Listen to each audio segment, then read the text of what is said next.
Assalamualaikum warahmatullahi wabarakatuh and a very good morning. Yang Berusaha Profesor Dr. Yatimah Alias, Deputy Vice Chancellor, Academic and International University Malaya, and the advisor for the 2022 Virtual 3 Minutes Thesis National Level Competition.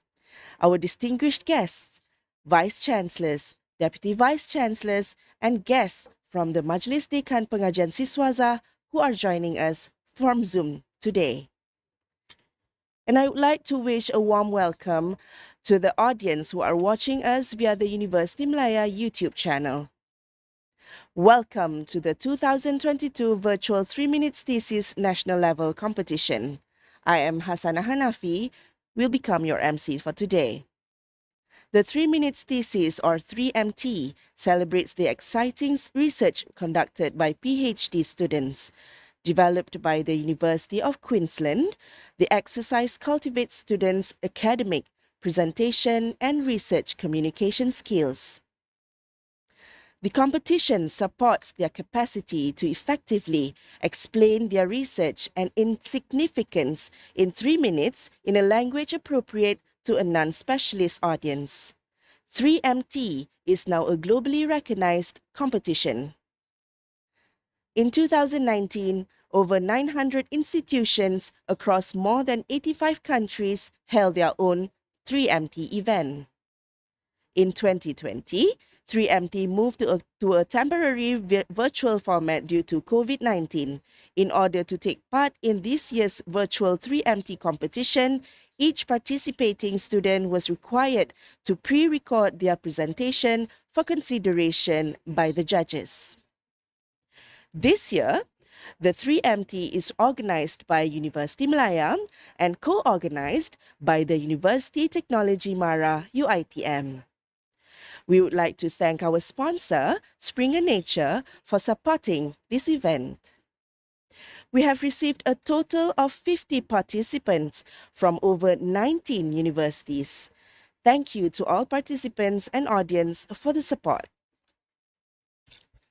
Without any further delay, I would like to invite Dr. Muhammad Nasir bin Muhammad Saleh from the Academy of Islamic Studies, University Malaya, for the Doa recitation. Please welcome.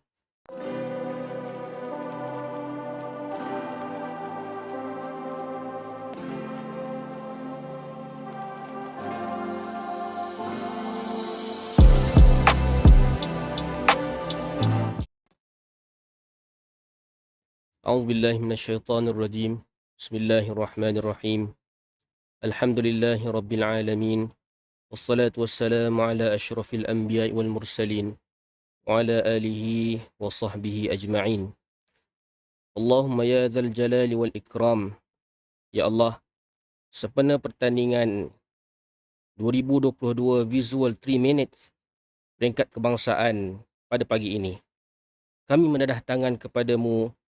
Kurniakanlah kami kesihatan yang berpanjangan, kecergasan minda, ketenangan hati dan kekuatan semangat, supaya dengannya kami mampu mendepani cabaran, berdaya saing dan mampu mengangkat martabat diri, keluarga, masyarakat dan negara. Allahumma ya Fattah, ya Alim, ya Allah, permudahkanlah urusan perjalanan program pada pagi ini.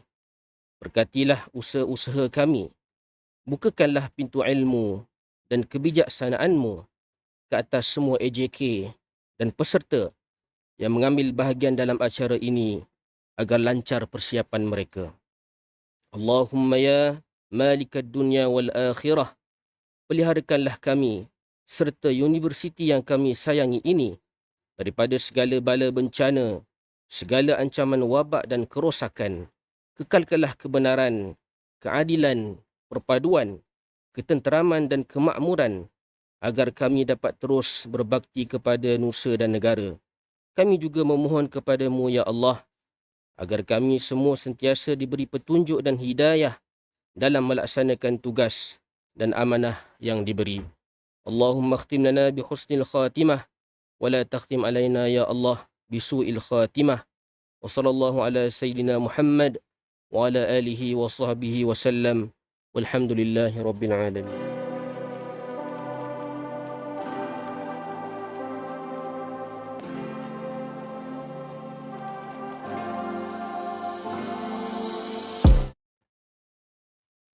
Amin Amin Ya Rabbal Alamin. Thank you, Doctor. I would now like to invite Yang Berusaha Professor Dr. Yatimah Alias, Deputy Vice Chancellor, Academic and International University Malaya, and the advisor for the 2022 Virtual 3 Minutes Thesis National Level Competition to deliver her welcoming remarks. Please welcome.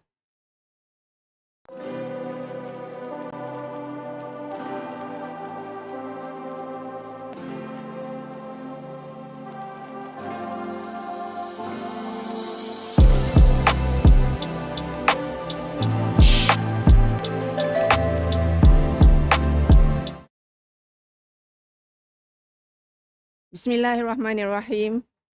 Yang berhormat Profesor Dato Dr. Husaini Omar, Director General of Ministry of Higher Education, yang berbahagia Vice Chancellors, Deputy Vice Chancellors, Dean and Deputy Deans of Postgraduate Studies from Malaysian Public Higher Institution. Yang berbahagia Chairman of Malaysian Deans of Graduate Studies Council, members of my DEGs, Springer Nature, our main sponsor, honorable judges, organizing team from University Malaya and UITM, professors, academicians, and researchers, 3MT participants, distinguished guests, ladies and gentlemen. Assalamualaikum warahmatullahi wabarakatuh. Salam sejahtera, salam satu Malaysia.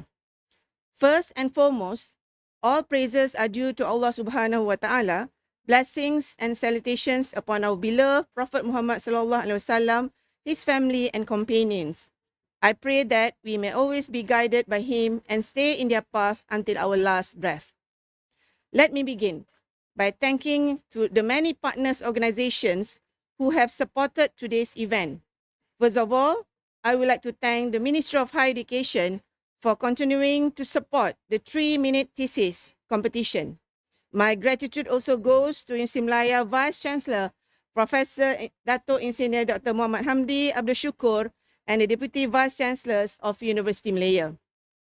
My appreciation also goes to the Deans and Deputy Deans of Postgraduate Studies at all the public universities participating in 3MT. Thank you also to the Chairman and the members of the Malaysian Deans of Graduate Studies Council, my DGs, who have supported this event.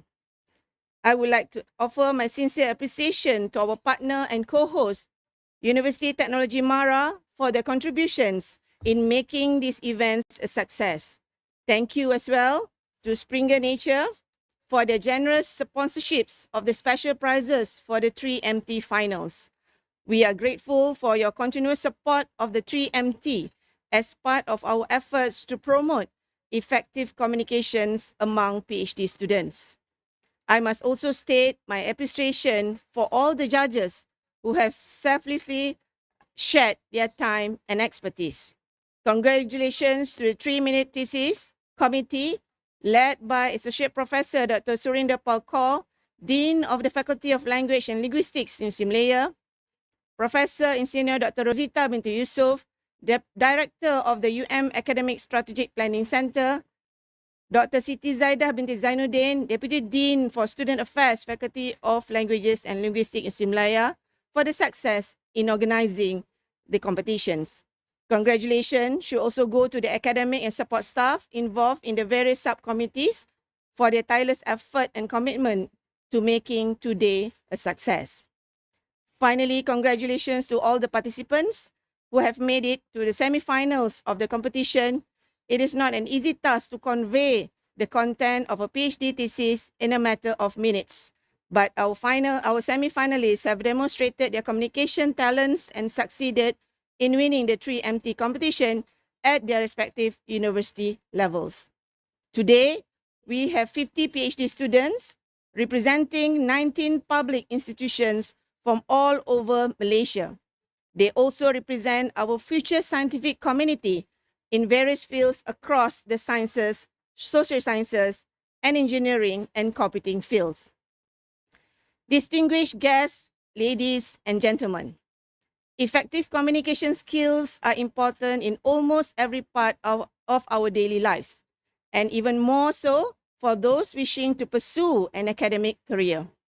Communication lies at the heart of networking, collaboration, and the disseminations of research.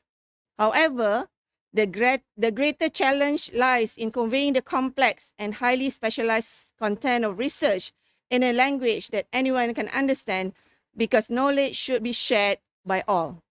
This is the aim of the 3MT, where the participants' creativity and communication skills are challenged to achieve this goal.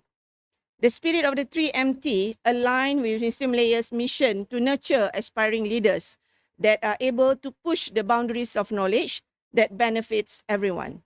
So the impact of science on the real world is highly dependent on the ability of scientists to communicate their knowledge in a way that can engage and inspire those outside the fields, particularly community members and the general audience. I can think of no better place than this event for us to explore thought-provoking ideas from the participants presented. We can see that they have all worked hard for the competition with assistance from their supervisors. I am very excited to watch the performance of the participants in today's competition. Good luck to all the participants, and may you treasure this unique experience. Thank you. Wabillahi taufiq wa hidayah. Wassalamualaikum warahmatullahi wabarakatuh.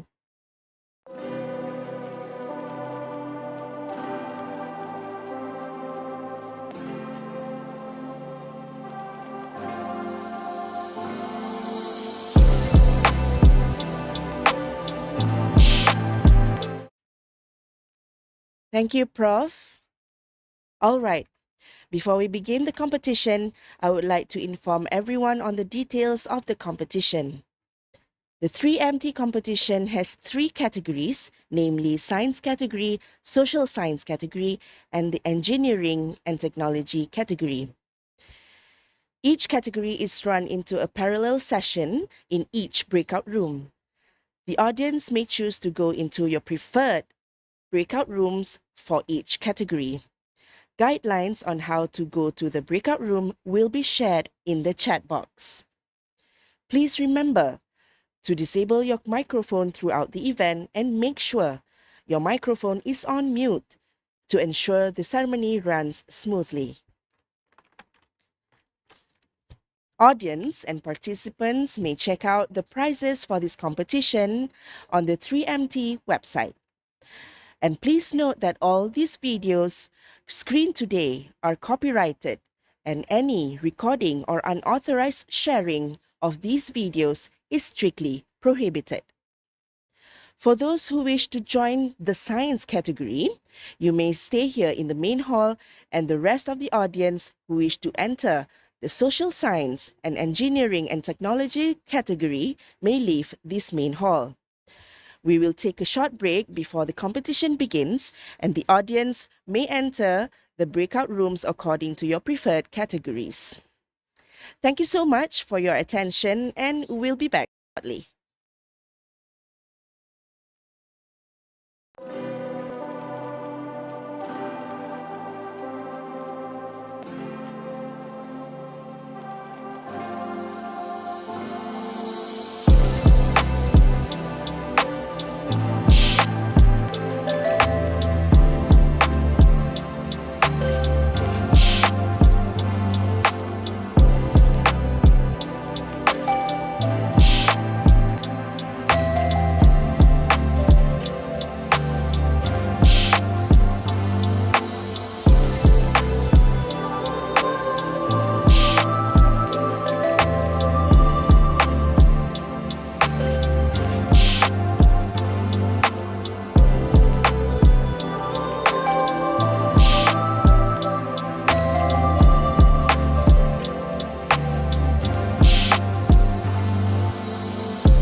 Now most are poverty-free. And average life expectancy was just 38, where today that number is over 70.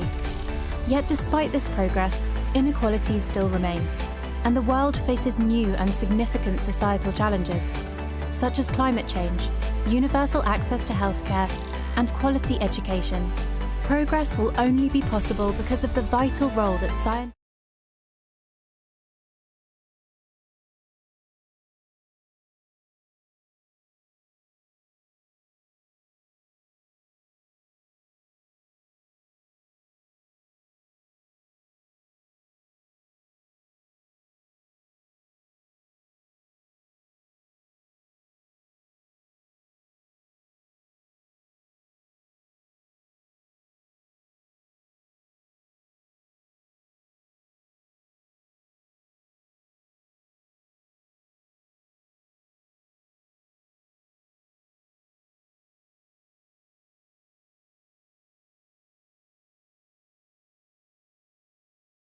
150 years of interconnected research, represented by the majority of NAO's papers.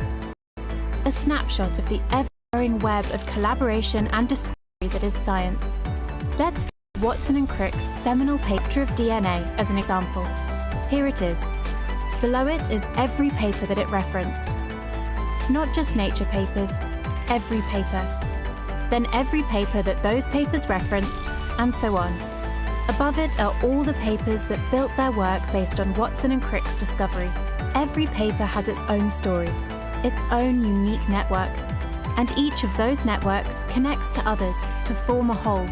Every paper in every field, playing their part in the global process of research and discovery.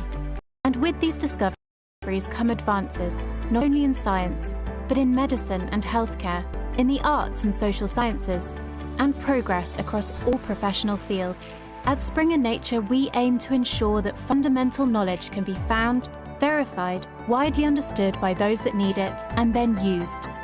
In the laboratory, in the field, in the classroom, in the hospital, and even in the driving school.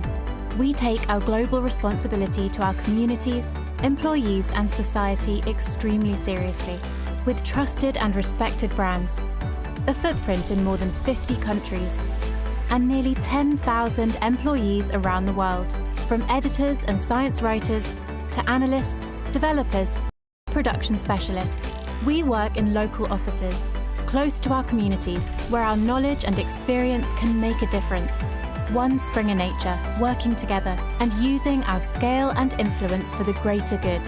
Setting ourselves bold ambitions as a business to be more diverse, to do all we can to protect our planet, to bring together researchers, policymakers, and practitioners to accelerate progress towards the UN's Sustainable Development Goals, and continue to lead the way in opening up research, ensuring that the world makes as much progress in the next 150 years as it did in the last, improving and enriching our lives and helping to protect the planet for future generations. Springer Nature, opening doors to discovery.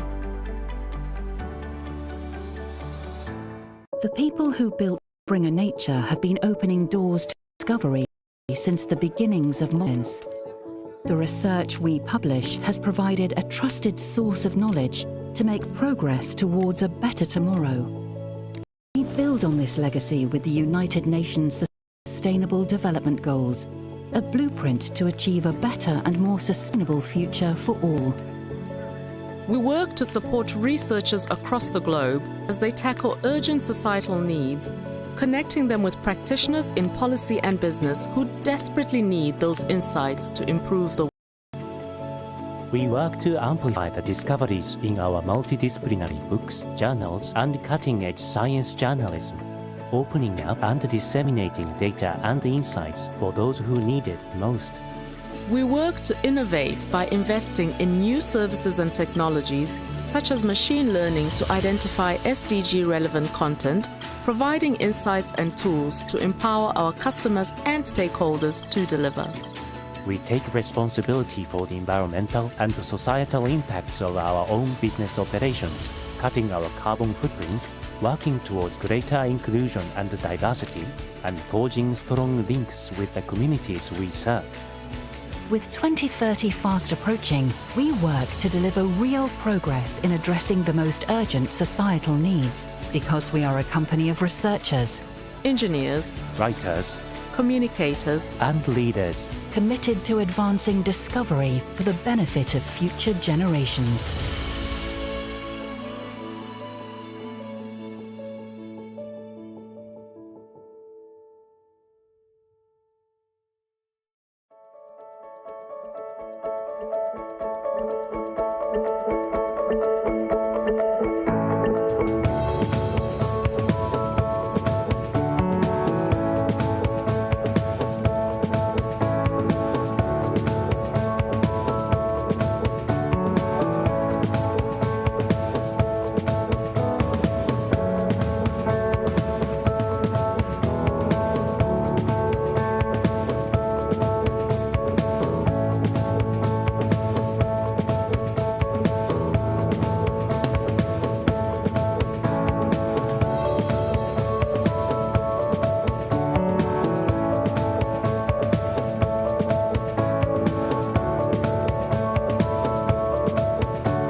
Hi, I'm Karen Low, the founder of Malaysia Women Marathon. I am 51 this year. I have run 63 marathons. I have done the ultra marathons like 100 kilometers. In 2017, I was diagnosed with cancer. I'm Nantini, I'm 33 years old and I'm a cervical cancer survivor. I'm a mother for 2 boys and I'm also a baker and owner for Shani Baking. You know, when you're told that you have cancer, you don't really understand what it means. It's just a shock for you because for me, I was very healthy, I was very active, I was very fit. And again, as I said, being fit does not mean you're healthy. The first time I had to go to see an oncologist was even worse because the oncologist's office room was very far into the ward and I had to walk quite a distance, and that journey was really, really lonely. Wouldn't want people to go through that. Yes. I was having a very bad bleeding, okay, and it was a non-stop bleeding and hair losses, and also I was getting thinner and thinner. From 65 kg, I dropped until 45 kg. When I received the call from Miss Gayatri, I was on the way to a temple. We are going to the temple, nothing will going to happen, you will be safe. Then only I started to cry, and I was like, I'm going to die. As I remembered, when I was young, there is no medication for cancer. So what I thought is I will die. The first time I went to get my chemo was something that only a person who've gone through chemotherapy will realize, because the first time is always something that is very special to you. It's just like, your first marathon run or your first baby or your graduation. So it was an experience that I had to face. Perhaps God had a message for me to bring myself to know how it is like, so that I could relate to people and maybe share with them more experiences on how it's like. Professor Wu, she told me that I need to take about 25 to 27 fractions of radiation, 5 cycles of chemotherapy, and 4 times of brachytherapy. My husband paid everything because I'm not under insurance lah. So what happens, each and every time we went, we will spend about 200 ringgit for our transportation from here, from my house, over to PPUM. We will move out from here early in the morning, 5 o'clock. We will stay there about 18 hours or 16 hours. We will be there. We will be only coming back home about 5 p.m. or 6 p.m. It took her a while to convince me that chemotherapy was the only treatment for me. I was very adamant not to go through chemo, because having heard all sorts of stories about chemotherapy and a bad effect on a person, the healthy cells. So when you ask me what would I have done different in terms of chemo, I will not tell people avoid that. I would tell people go ahead, do the chemo. It's nothing that you should be afraid of. Yeah. A lot of people say, chemo, tak payah buat lah. We were so ignorant about it. Yeah, we didn't read enough. We didn't know how it would affect the body. We just knew from other people say, the chemo is so strong that it's going to kill all your good cells in the body also. Women need to get the information from the right places and from the right people. Sometimes a misconception or perception of what the treatment may involve may actually cause them a lot of fear and anxiety. Therefore, as a doctor, it is important to walk the journey with them and to make sure they have all the information and support that they need. At one point, my boss called me and said, you can't work anymore. Please quit your job. I am the one and only person who was working because my husband is handicapped. So I need something to release my stress. That was the time where I start to bake. And we open up a company which is called as Shani Baking. And I got lots of orders from my previous colleagues, my friends, my family.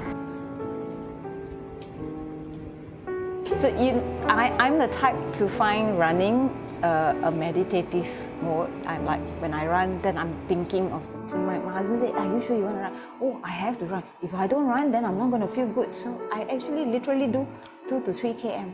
Yeah. And I went back to work also. I just didn't want to feel as if it was going to bring me down. I wasn't going to let it defeat me. So what happens is, when I go to my interviews, they will be giving a form and they said that, do you have any sick or not? There's one column where they will ask, do you have any sick? So I can't lie to them, so I need to be genuine. So I'll just mention that I'm a survivor cancer. I actually passed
Ladies and gentlemen, please make sure that you are in the right breakout room. This is the science category breakout room. Assalamualaikum warahmatullahi wabarakatuh and a very good morning. Welcome to the 2022 Virtual 3 Minutes Thesis National Level Competition. This is the science category. Audience, please make sure that your microphone and your camera are turned off.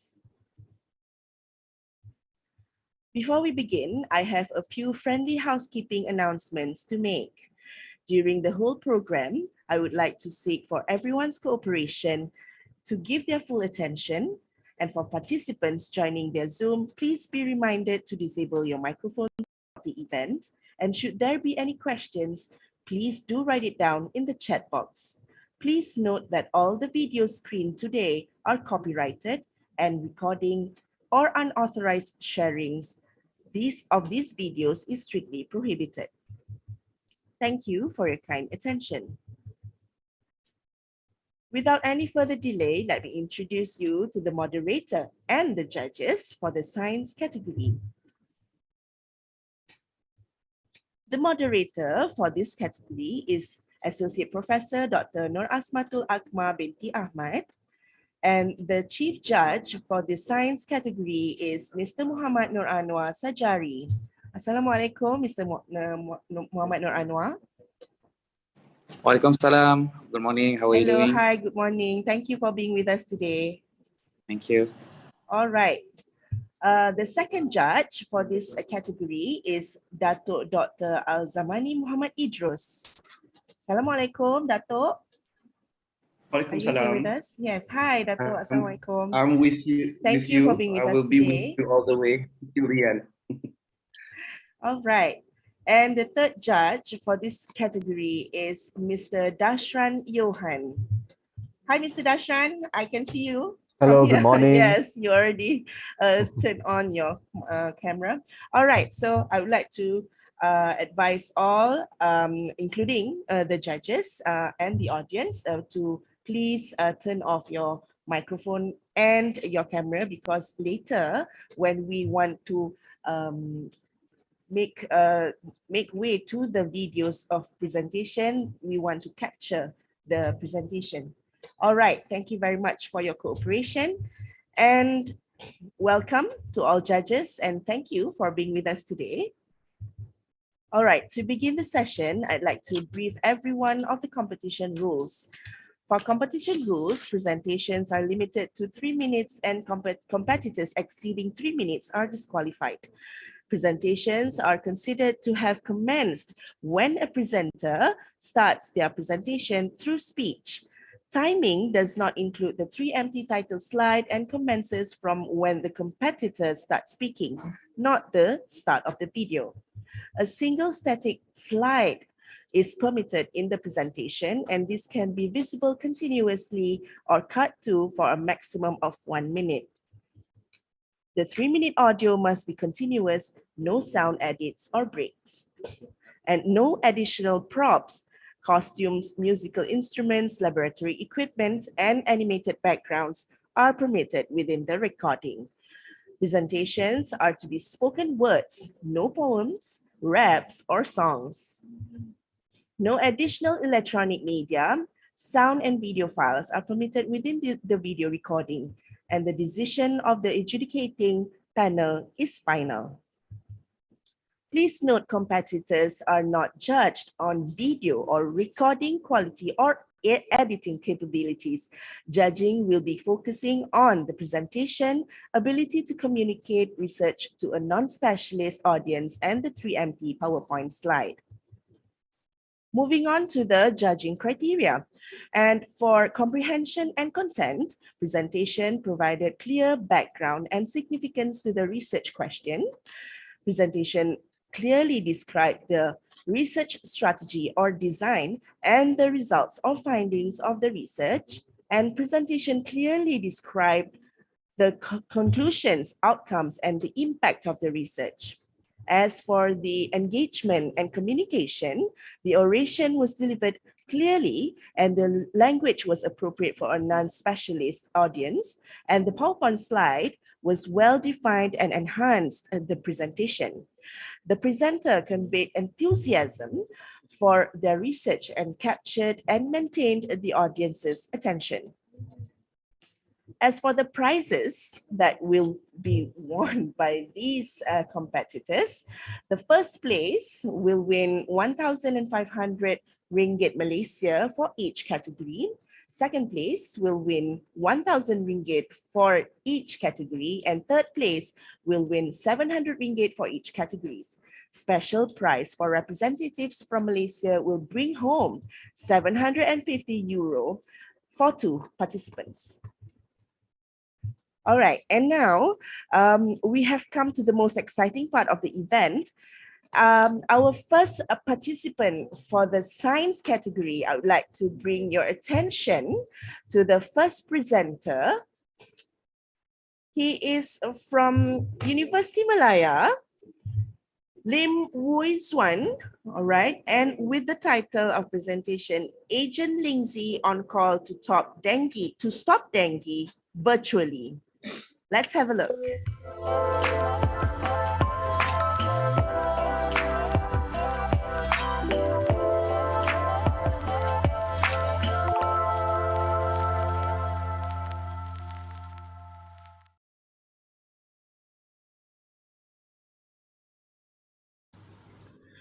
Dengue virus. Sounds dangerous, doesn't it? This virus can cause symptoms such as high fever, skin rashes, muscle pain, bone pain, joint pain, so many pains that you just cannot control them. To date, there's no effective way to deal with this virus. He designed drug A and then she created drug B. Sadly, none of them worked. Why is it so? There's no clear understanding on how a drug interacts with the proteins of a virus inside our human body. And remember, these viruses, they are so small in size that we can hardly see them with our naked eye, not even with the use of a microscope. So what do we do now? Just one more way. With the use of computers and servers, I can see tons of details that are invisible before us. But first, I'll need to get some help from the nature, some agents that we can use in our tests. Who are they? The Lingzhi mushrooms. These mushrooms, they have antlers with compounds that we can use to kill this virus.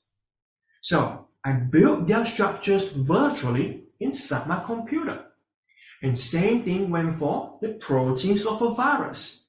So I have the drug, I have the protein, bind them together, send them to servers for simulations. At this point, I will be able to see any changes in terms of the structure, the behavior, and stability from time to time, and with my naked eye. Once everything is done, time to check the results. If these compounds that we design virtually are able to hit at very critical regions of the virus, and also if these findings are able to complement with the studies in the science lab, then I'll be much more confident that this time these drugs, they are going to work against the virus. And that's the great news, right? So all these steps, you can definitely save us some time in quest to kill the virus. I hope with the use of servers and Lingzhi mushrooms, I can finally say goodbye dengue fever.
Great presentation. Thank you, Lim Huizwan. Next, we have Norshida binti Harun from University Science Malaysia with the presentation title, Mission is Possible, Promising Dengue Antiviral Superpowered by Computer and Biology Approach. Let's have a look.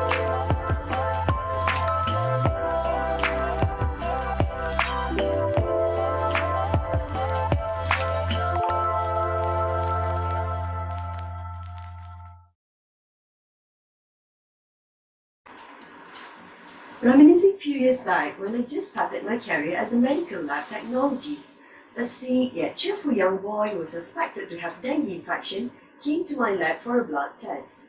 His condition that evening worsened, hence he was transferred to the ICU just next door to my lab. Suddenly, at 2 a.m., I heard a loud, devastating scream from his mother, calling out his name. At that moment, I knew we had lost the boy. Never had imagined that unforgettable experience would have an immense impact on me and has brought me here today, researching on the potential cure of the deadly infection. Also a mission for me to help others from losing their loved ones. Dengue virus is spread to people through the bite of the infected Aedes mosquito. Some may not experience any symptoms at all, while others may suffer from fever or severe form of fever causing serious bleeding. At this juncture, dengue infection can be so unpredictable, snatching someone's life out of a sudden. This is what my PhD work will be contributing, an antiviral that can prevent an infected person from experiencing more severe condition by disrupting the virus progress. As visualized, a dengue virus is like an avocado. By peeling off the skin of this fruit, which is like the virus membrane, will expose its flesh, the inner cell of the virus and its seed, resembling the virus genome and proteins. Imagine if we disrupt this chain of proteins. The virus will not form. Now, let us dive in deeper to my mission possible strategies by referring to the infographic here. In searching for a potential antiviral represented by our superhero here that can inhibit the dengue virus carried by our villain, the mosquito, we carried out two-tiered screening of 20,000 candidates originated from a natural product library from RIKEN, a scientific research institute in Japan. The meticulous screening process resulted less than 10 easily accessible compounds. To scrutinize the antiviral that can do the job, we further evaluated through computer simulation. So far, we have observed good interaction between the protein and the tested compounds. The mission, however, does not stop here. The superheroes were further validated for their toxicity and they found to be safe. The superheroes' competency were then tested and they showed high effectiveness in fighting the virus on human cells. Now, we don't just have one superhero, but 3 potential dengue antiviral candidates, an Avengers team, I would say, that we can depend on to help others from losing their loved ones due to dengue, which made our mission possible.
All right, great presentation. And for the third presenter, we have Nurul Aina Adilah binti Rus Bakaru Raini from the University Kebangsaan Malaysia with the title Neoantigen, a barcode to detect and destroy cancer cells.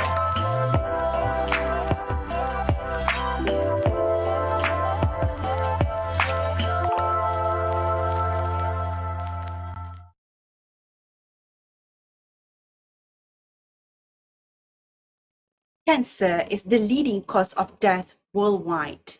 Unfortunately, current cancer treatments are found to be less effective, especially in patients with stage 3 and 4. Hence, this calls for the agency to create a better approach to treat cancers. Let me make it simple for you. When you buy groceries at the supermarket, every item has its own barcode. This barcode is unique to that particular item. When the scanner scans the barcode, it gives us the information about the items. Just like in our body, the immune system works like the scanner. It scans through all the cells to detect dangerous cells such as bacteria, viruses, and even cancer cells. However, cancer cells are very intelligent. They can hide behind healthy cells to avoid being detected by our immune system. That is why cancer cells are very hard to kill. So, how can we destroy them? This is where my study comes in. In my research, I have successfully discovered a special barcode called neoantigen, which is present on cancer cells.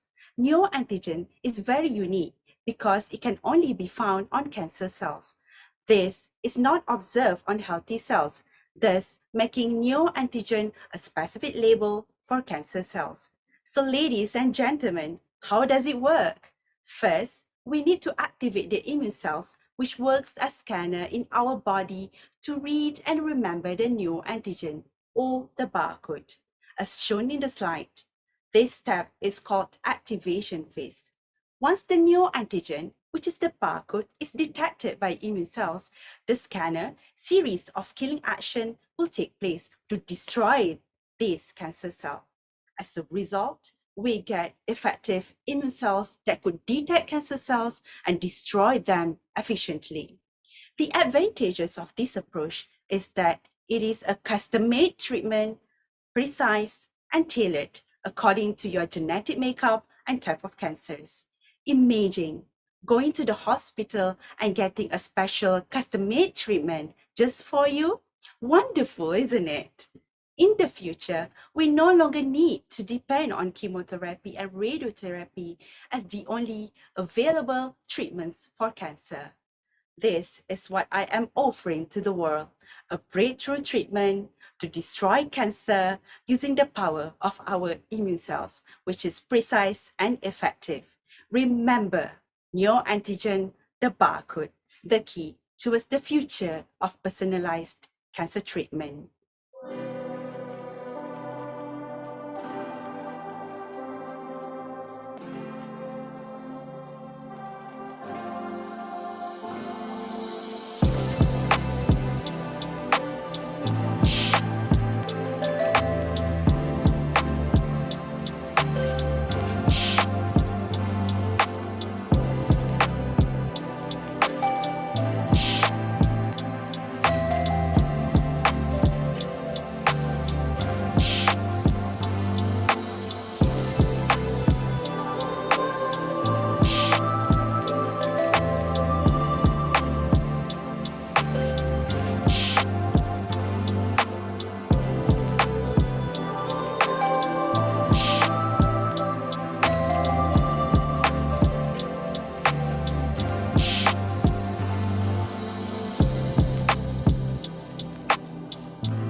All right, good presentation.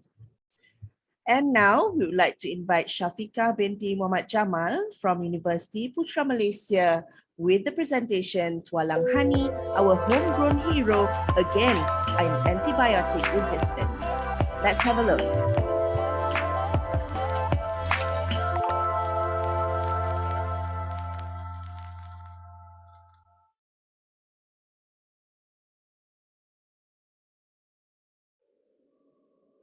Have you ever lost someone you love? I have. 17 years ago, my father developed a lung infection. Doctors tried to save him, but his body had become resistant to antibiotics, so we lost him. That loss has motivated my research on antibiotic resistance. We all need antibiotics, but the overuse of those drugs causes antibiotic resistance, or ABR. Let me tell you how serious this can be.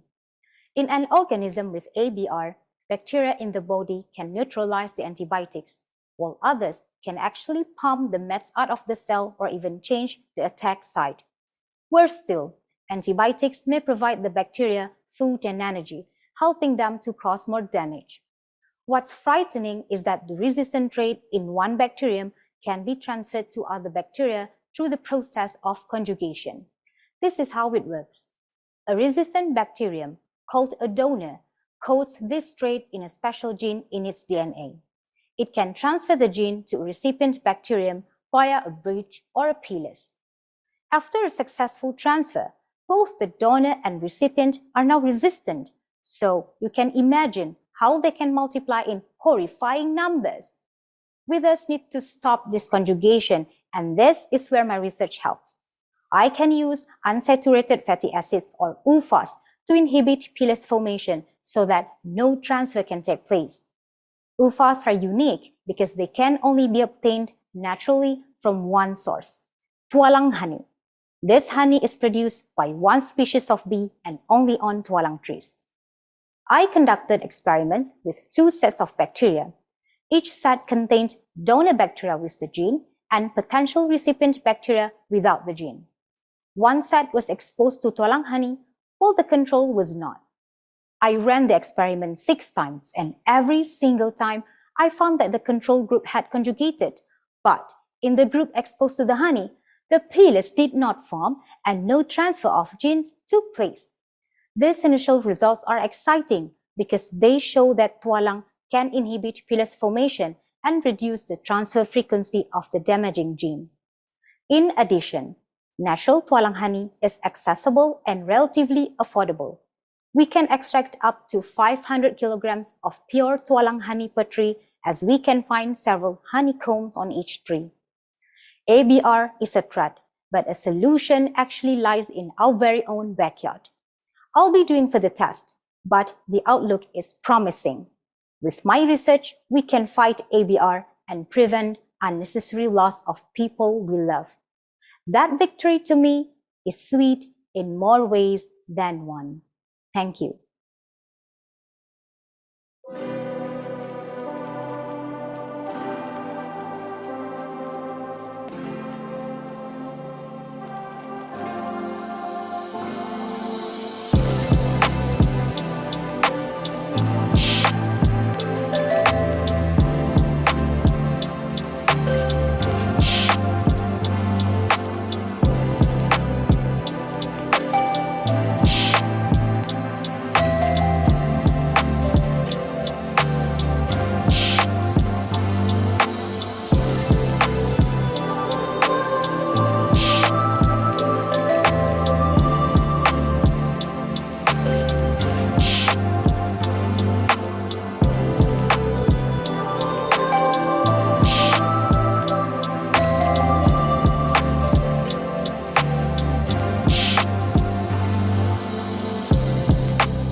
Thank you, Shafika.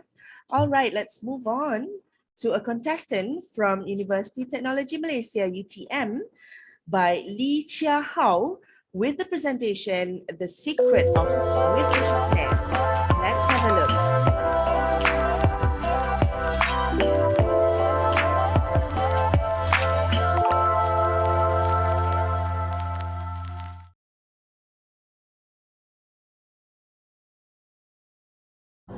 How many of you have seen this bird? How about eating the nest? Can you imagine that 1 kilogram of this nest costs you 3 latest iPhone? But why are people willing to spend so much of money on it? It is all about their nest. It is made from solidified saliva of a small bird native to Southeast Asia.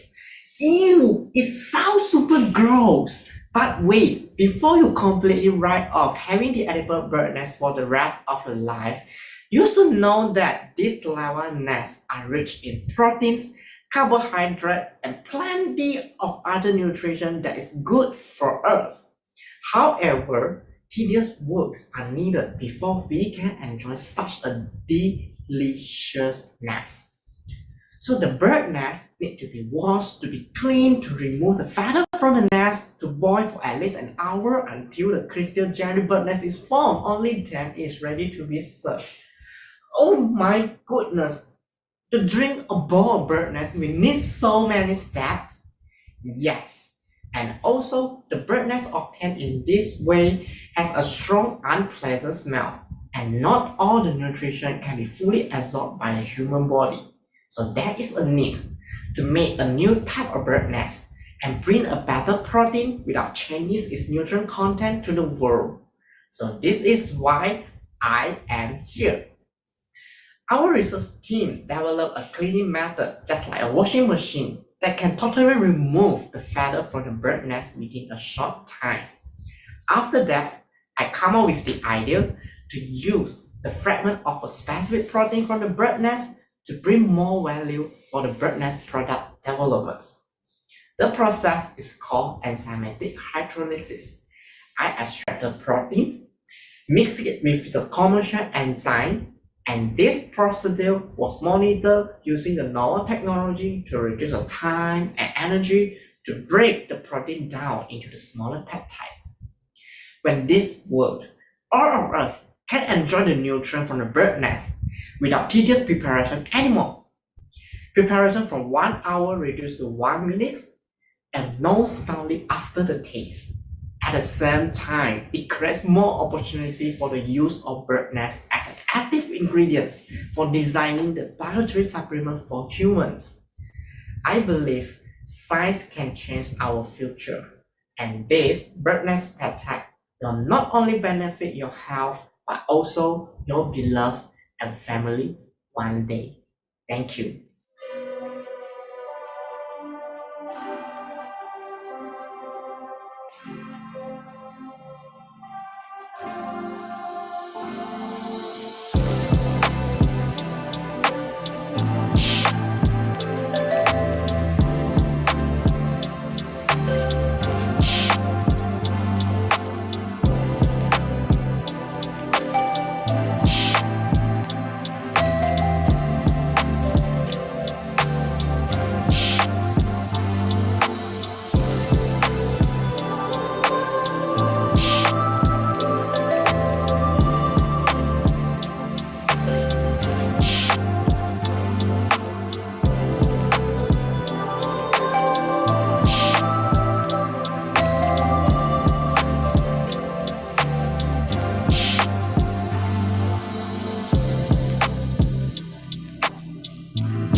All right, moving on to the sixth presenter for this round from University Malaysia Terengganu, UMT, Elizabeth Binti Pesiu with the title Too Little Too Late, Understanding the Miniature World of Epiphilus liverworts. Please welcome.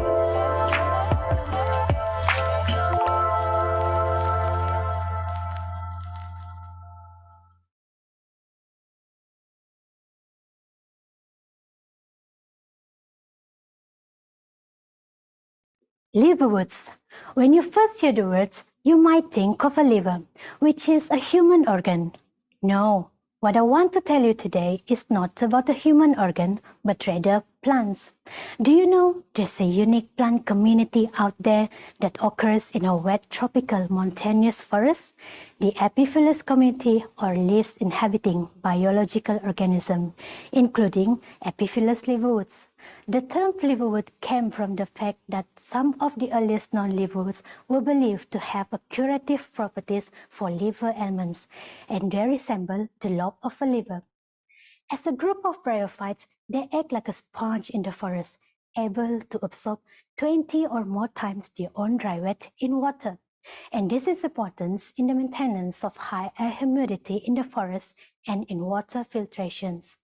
However, they are very much dependent on air moisture for survival and very sensitive to particular resource fluctuations.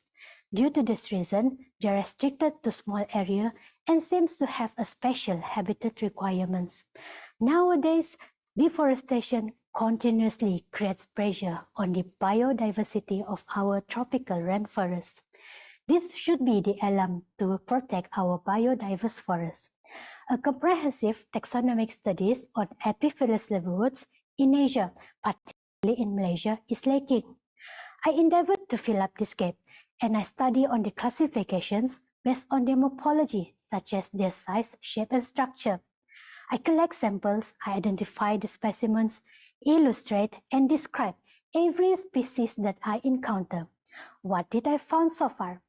I found as much as 51 species of epiphyllous liverworts in the mountainous regions of Terengganu, and interestingly, about 84% of these species are not previously known from the state. I also study on the range of distributions, and I found out that most of these species has the Indo-Malaysian Pacific floristic element. My next research work will continue with compiling the species illustrations, making species descriptions, and building identification key, which can be manifested into published literatures such as catalog, taxonomic monograph, and academic book specific to epiphyllous liverworts.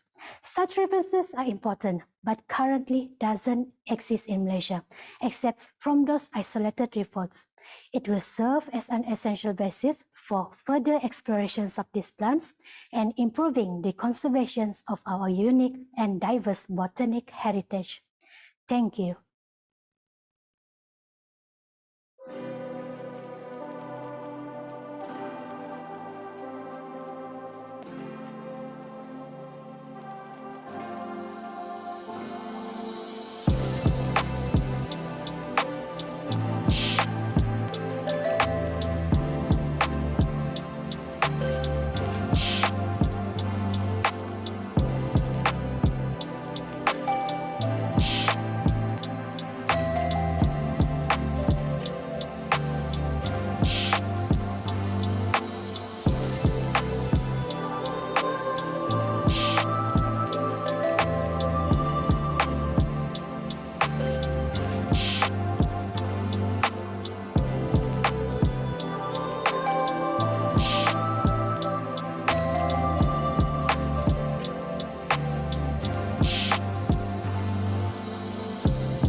Wow, now we have come to the last presenter for this round.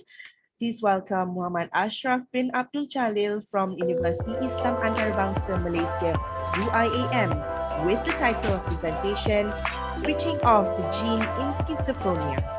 Please welcome.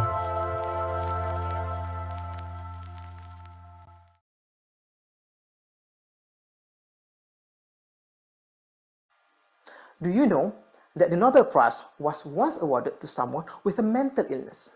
This was John Nash, who received the prize in 1994 for his works in economics despite struggling with schizophrenia. His amazing story was told in the movie A Beautiful Mind. Yes, the one with Russell Crowe finally realizing that his mate Paul Bettany is not real. Unfortunately, such happy ending is not typical for the majority of more than 24 million people with schizophrenia. Schizophrenia patients have lost the ability to tell reality from imagination. They may hear voices and think and believe that they are being hunted. They cannot think straight, express normal emotions, solve problems, or execute tasks. They can also act strangely and causing them to be isolated. Most of these patients are young adults. Therefore, with the loss of functions, family members, societies, and the nations are also affected. Here in Malaysia, we have more than 100,000 people with schizophrenia, and 85,000 of them are unemployed. Every year, we lose more than 400 million ringgit to schizophrenia alone, and this is rising each year. So why can't we treat schizophrenia effectively? Well, there are many reasons for that. But I believe the key reason is because we don't completely know why and how it happens. And these are the questions that my research tried to answer. As we were growing inside our mother's womb until late in adolescence, an immune protein helps remove unused nerve connections in our brain. Like pruning scissors, cutting off extra branches of trees and shrubs around our houses to keep them tidy and pleasing to the eyes. However, if we overdo the pruning, we will destroy the plants. Similarly, in schizophrenia, there is too much of this immune protein in their brains. Therefore, more nerve connections get destroyed than necessary, including the important ones. I wanted to know why this protein is raised in schizophrenia. So I met over 200 people with schizophrenia and over 200 healthy people, took their blood samples and studied certain genes and proteins. I found that while the genes are quite similar, there are differences in the amount of a special molecule attached to these genes, acting like a switch to turn on its production. This is promising because we know it is possible to remove this switch and therefore control the immune protein production. I really hope that these findings could eventually lead to better treatment for schizophrenia patients. John Nash's story proves that with the right treatment, care and support, they can achieve so much.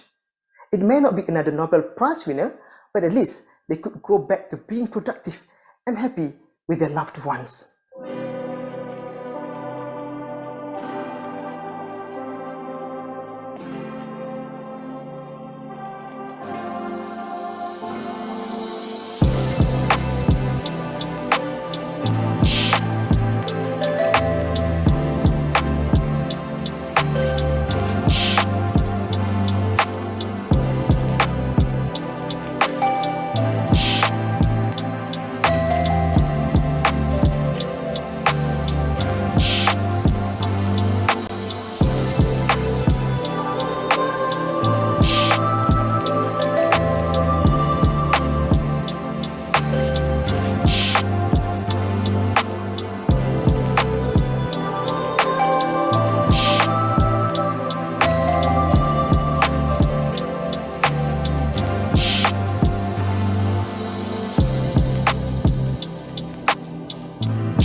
All right, thank you to all the presenters, and we will take a 10 minutes break for the judges to deliberate on the participants' presentations.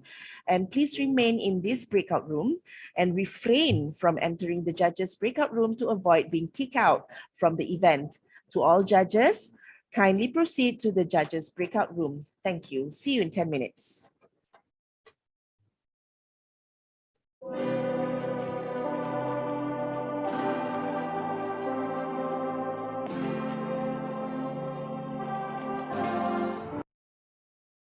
The only word is destroy my whole, what we call, my career. So that was the time where I hate myself. Why am I like this? Why I got the sick? Why not other people never get the sick? Recording stopped. But my husband is there. He's there.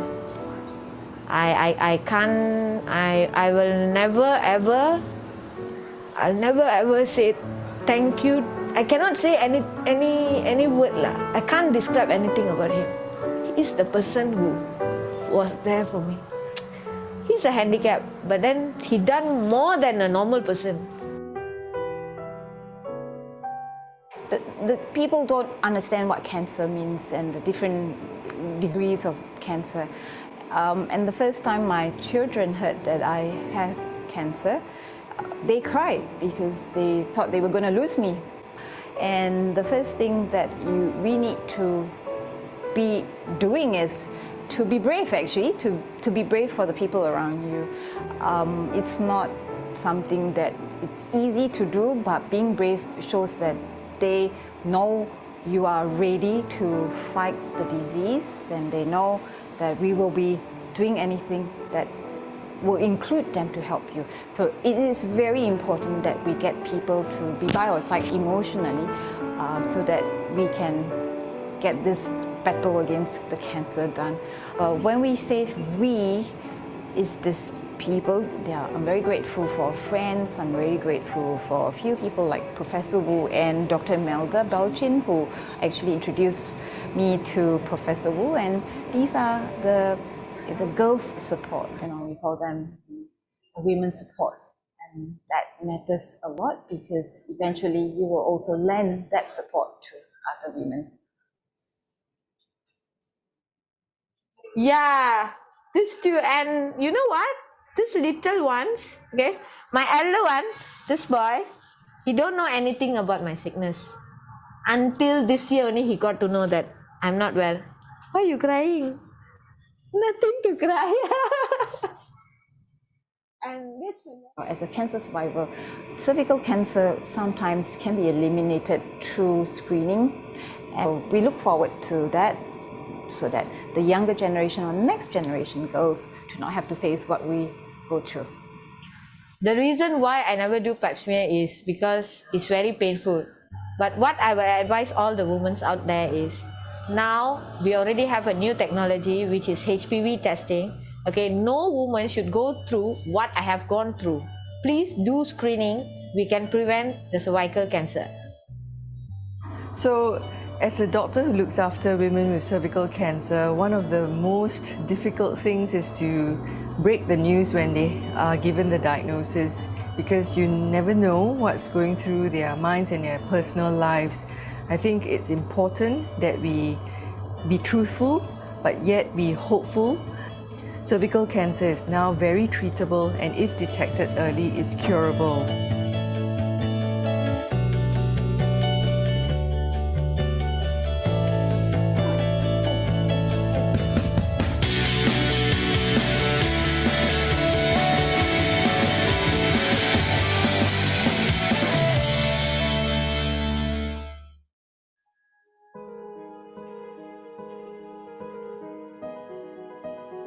Hello everyone, I just wanted to thank you all for attending today's event, the launch of the WHO Global Strategy for the Elimination of Cervical Cancer. We here at the University Malaya and the University Malaya Medical Center are very proud to be associated with this movement to eliminate cervical cancer globally, starting with Malaysia. Here in Malaysia, we have been involved in vaccinating young women and adolescents at schools with the HPV vaccine. We are now moving into expanding cervical cancer screening using HPV screening to replace pap smear. With these efforts, we hope that Malaysia will be one of the first countries in the region to eliminate cervical cancer. Together, we can eliminate cervical cancer. Cervical cancer is preventable. It is also curable if diagnosed and treated early. Yet, it is the fourth most common cancer among women around the world. So WHO has released the global strategy to eliminate cervical cancer on 17th of November. And the strategy is based on 3 pillars. Number 1, vaccination. Number 2, screening. And number 3, treatment. If this strategy is implemented, by 2050, we could avert about 5 million deaths and prevent 40% of new cervical cancers. So there is no reason why amidst the COVID-19 pandemic, we cannot continue to provide these life-saving, simple interventions for all the women around the world. Together, we can eliminate cervical cancer. Assalamualaikum and hi everyone. Having been a gynecologist who has treated so many gynecological and cervical cancer patients over the years, I'm excited that we are now at the brink of being able to eliminate cervical cancer. It is a big milestone to be able to address this as a country with all the different stakeholders. Together, we can eliminate cervical cancer. Many Malaysian women are still diagnosed at stage 3 and stage 4 and dying needlessly due to cervical cancer. We need more partners to continue the work in Malaysia. Together, we can eliminate cervical cancer. Through cost-effective, evidence-based intervention, including HPV vaccination of girls from screening via HPV testing and treatment of precancerous lesions, we can eliminate cervical cancer as a public health problem. Hello, I'm Dr. Muhammad Azrif and I'm President of the Malaysian Oncological Society. therefore, I call upon all Malaysians to work together to eliminate cervical cancer. Technology is giving us the tools to change lives. Together we can eliminate cervical cancer. I'm Lieutenant Colonel Dr. Shazli Shahruddin from Tuan Kemizan Military Hospital. Together we can eliminate cervical cancer. My name is Ashish Pal. MST is recognizing this important milestone by reinforcing our commitment towards you to ensure that this shared goal becomes a new worldwide standard. Together, we can eliminate cervical cancer. Cervical cancer ranks third most common cancer among women. Taking action to meet the 90-70-90 targets will not only save lives, it will also offer immense economic and societal benefits. Together, we can eliminate cervical cancer. Together, we can eliminate cervical cancer. Together, we can eliminate cervical cancer. Together, we can eliminate cervical cancer. Together, we can eliminate cervical cancer. 我们承诺一起消除宫颈癌。Unjaga ng gagpapayibay putunoy kakamuliw. Bersama kita hapuskan kanser pangkal rahim.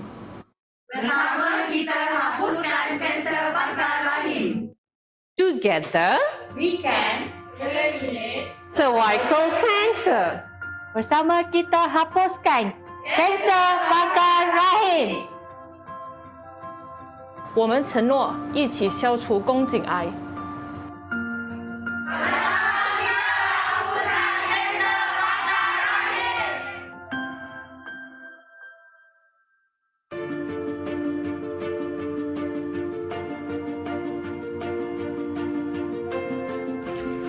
Together, we can eliminate cervical cancer. 我们承诺一起消除宫颈癌。我们承诺一起消除宫颈癌。ஒன்றாக நாம் கர்ப்பப்பை வாய் புற்றுநோய் ஒழிக்க முடியும். Together, we can eliminate cervical cancer. Together, we can eliminate cervical cancer. Together, we can eliminate cervical cancer. Together, we can eliminate cervical cancer.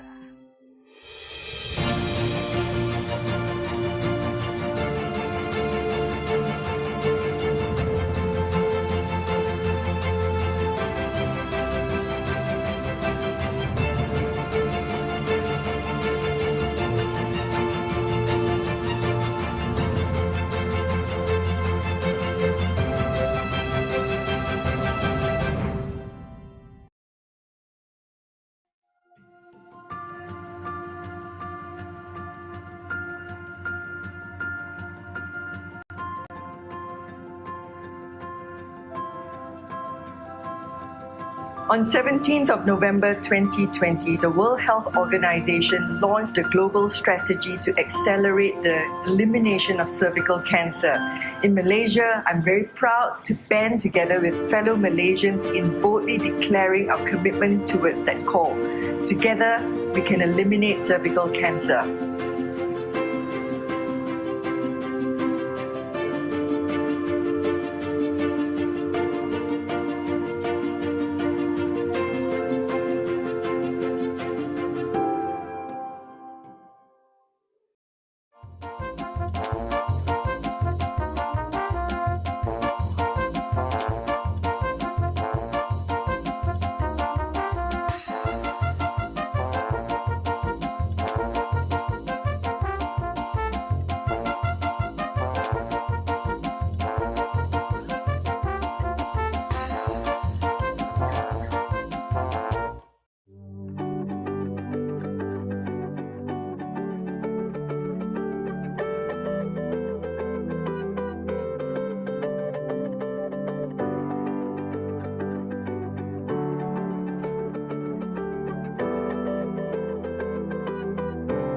I'm Wu Yin Ling. I'm a gynecological oncologist.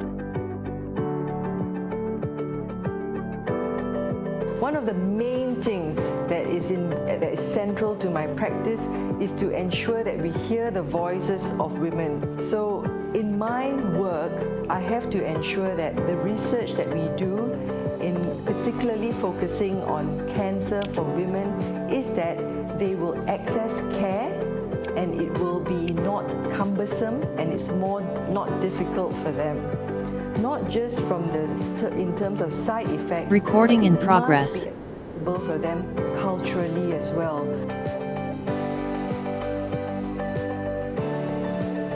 Now we know that a test itself is not sufficient. It needs to come with proper education. It needs to come with proper follow-up. So when Program Rose was designed for the Malaysian women, we used the mobile phone and an e-platform technology to ensure that the results go to them effectively and quickly and in a way that does not inconvenience them at all.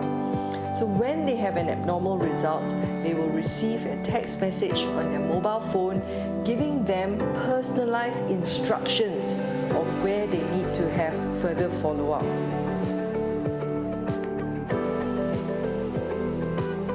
All young girls should be vaccinated against HPV.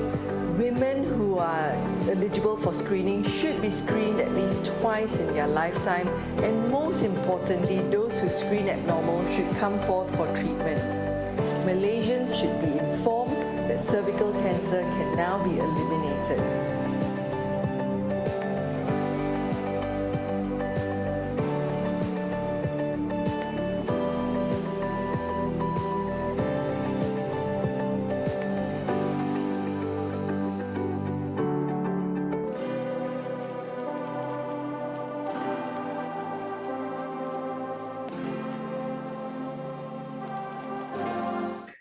Assalamualaikum warahmatullahi wabarakatuh, and welcome back to the second round of the session for the science category. And now I would like to call upon Sultana Parvin binti Habibur Rahman from University Malaysia Sarawak, UNIMAS, with the presentation Coronavirus in Bats. Do we know enough? Let's have a look.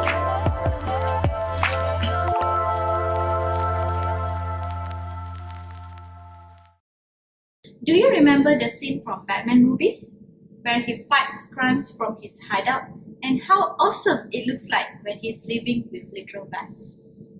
As awesome as it sounds, living with bats carries a significant health hazard. In the past decades, we have confronted with 3 highly pathogenic infectious diseases, which from SARS-CoV-1 to MERS-CoV. Until recently, the world was shocked by another pandemic-causing virus classified as SARS-CoV-2, or commonly we call it as COVID-19. Other than being highly pathogenic threat to human community worldwide, these diseases have one common animal carrier: the bats. Bat is one and only flying mammals that is commonly found in all continents except for Antarctic. In Malaysia, so far 13 families of bats from 125 species have been documented, and at least 9 families from 98 species are found here in Sarawak. And this is where my study is important, which carries 2 fundamental questions. First, do bats in Sarawak carry coronaviruses? Second, how much similarity are there with coronaviruses found here with coronaviruses found in other parts of the world? A medical and community-based research is needed to investigate a potential virus emergence among the bats in Sarawak, considering the proximity of nature and human in the state. As you can see in my slide here, Wind Cave in Bau, Sarawak was chosen as it is known as a roosting place for Rhinolophus affinis bat species, also known as the progenitor of SARS-CoV-2. And this is what I have found. The phylogenetic analysis reveals that the bat guano, or fecal samples, from Wind Cave have discovered 5 new bat coronaviruses in Sarawak. One of them is related to the pandemic-causing coronaviruses, which are the SARS-CoV-1 and SARS-CoV-2. Since these coronaviruses have caused 2 major outbreaks in the past 2 decades, we suspect that it might be an important finding towards our understanding of coronavirus emergence in Sarawak. It is also vital to view this result as an act of minimizing their future epidemic potential and emergence of zoonotic infectious diseases. Though it is only preliminary observation, we can use these findings to assess risk of this virus's transmission to humans and improve the country's preparedness in case we encounter another emergence of virus in future. Thank you.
All right, interesting presentation.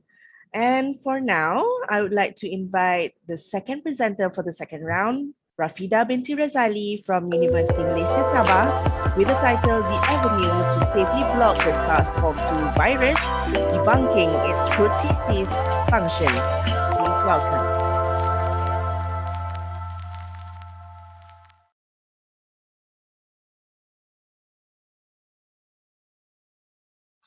SARS-CoV-2, the virus that causes COVID-19 and creates the chaos all around the world for more than 2 years. Yes, we are entering the endemic phase now. However, the problem is not over yet. Perhaps the greatest concern is the emergence of SARS-CoV-2 new variants. But what if I told you that we can stop this COVID-19?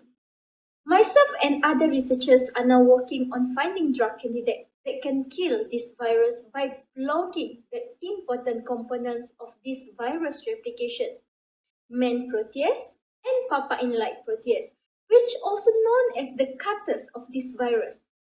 As the virus enter our cells, they will inject its genetic material to be converted into a long chain of protein in order to replicate. Main protease and papain-like protease will help to cut this long chain of proteins that will become the virus particles. Now we can imagine. Whenever we debunk the functions of these proteases, no cutting process will occur, no new virus particles will be produced. The virus should fail hijacking our cells. For now, many methods have been done by the researchers to block these two important cutters. Fortunately, we found a more efficient way, a virtual screening. Just sit in front of your computer. Virtual screening will help you to screen thousands of molecules that can block our targets.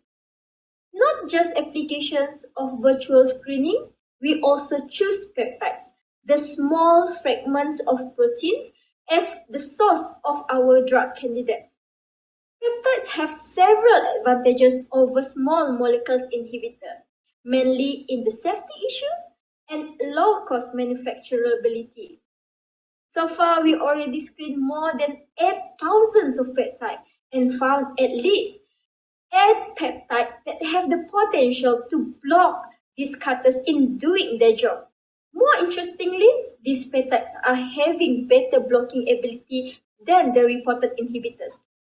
The way of these 8 peptides blocking the proteases were found to be interesting, where they block the blades of the cutter that we call as the active sites and debunk the ability of these proteases, or known as the cutter just now, to cleave the long chain of the protein. Imagine, if you cover the blades of the cutter, it will unable to access and cut the target. That's how the peptide works. Remember, time is ticking. No one knows when will the new severe variants will appear and destroy us again.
All right, moving on to the third presenter for this round with the title Reducing the Risk of Infection by Effective Spleen Autotransplantation.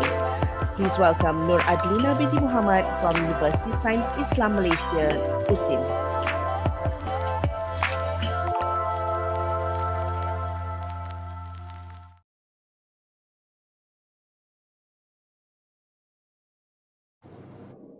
Spleen is an abdominal organ involved in the production and removal of blood cells in most vertebrates.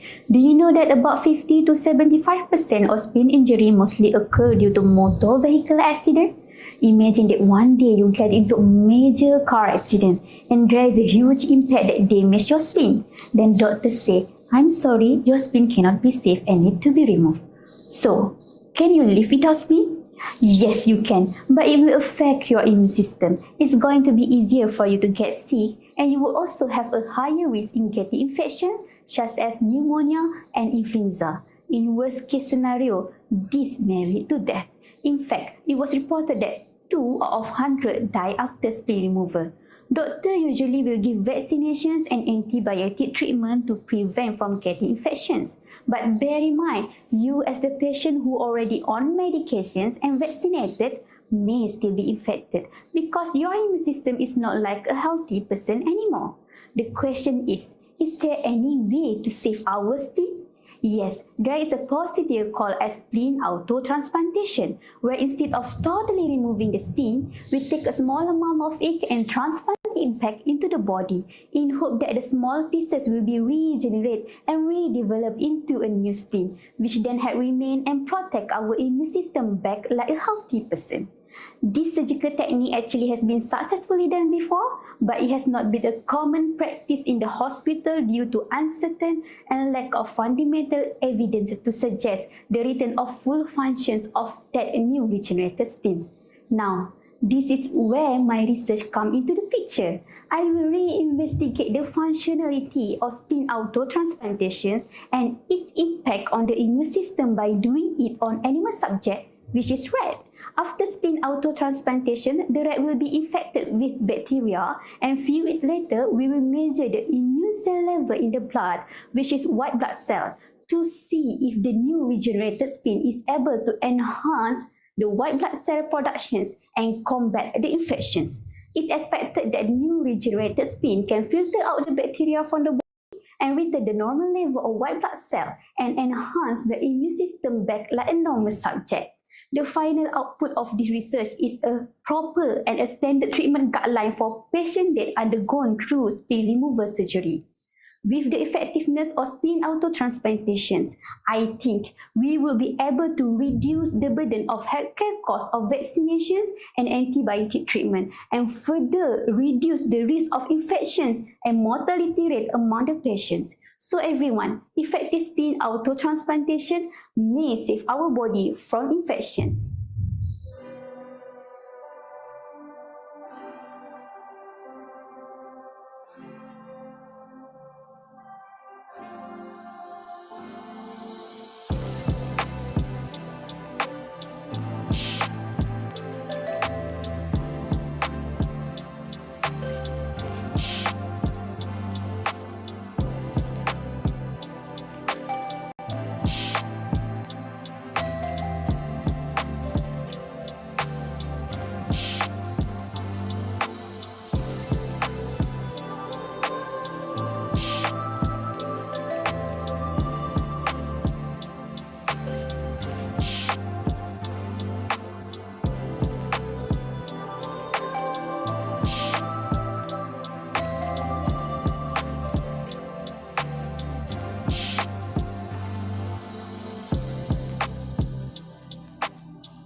All right, thank you, Nur Adlina.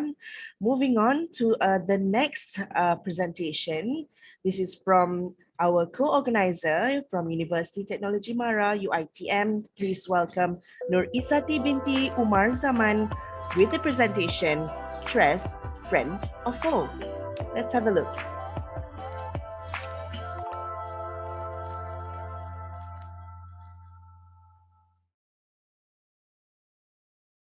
When I did my foundation studies 7 years ago, all I could remember was how miserable and stressful the experience was. Mind you, I was away from home for the first time after 17 years. And believe me when I tell you, I cried myself to sleep almost every single night for the first 2 months. To make things worse, I constantly compared myself to my peers.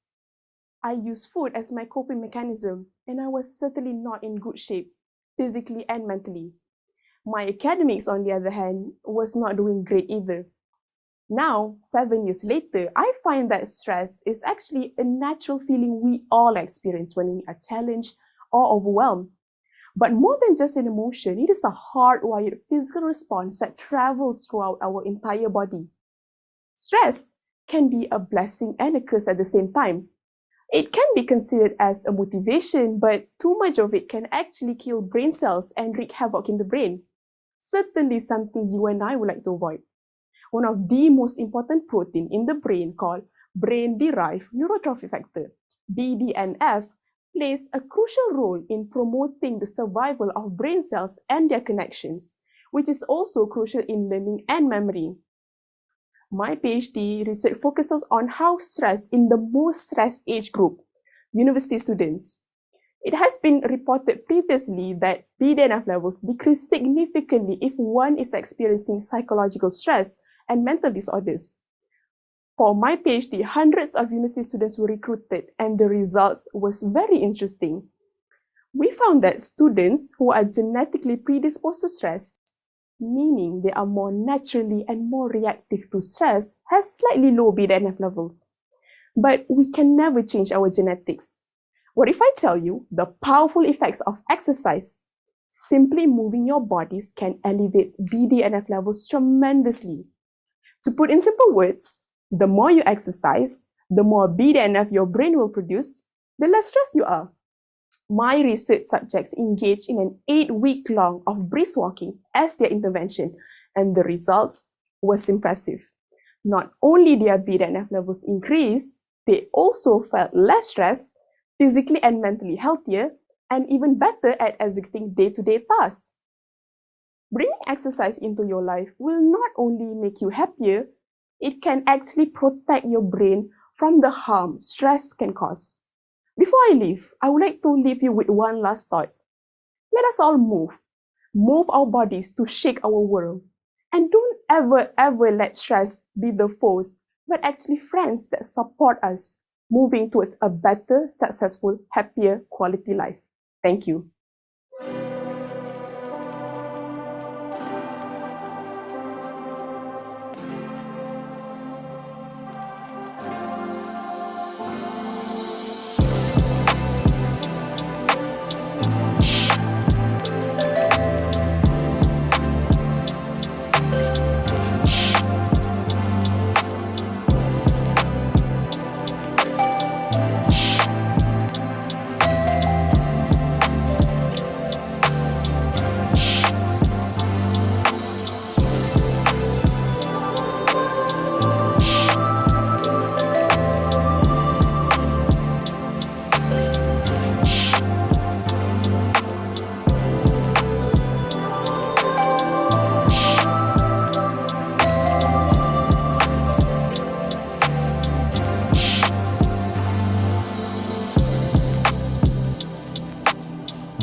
And now let's give it up for Nur Fazni Ibrahim from University Malaysia Terengganu UMT with the presentation titled Ocean and Breakwater, Is it Relevant for All?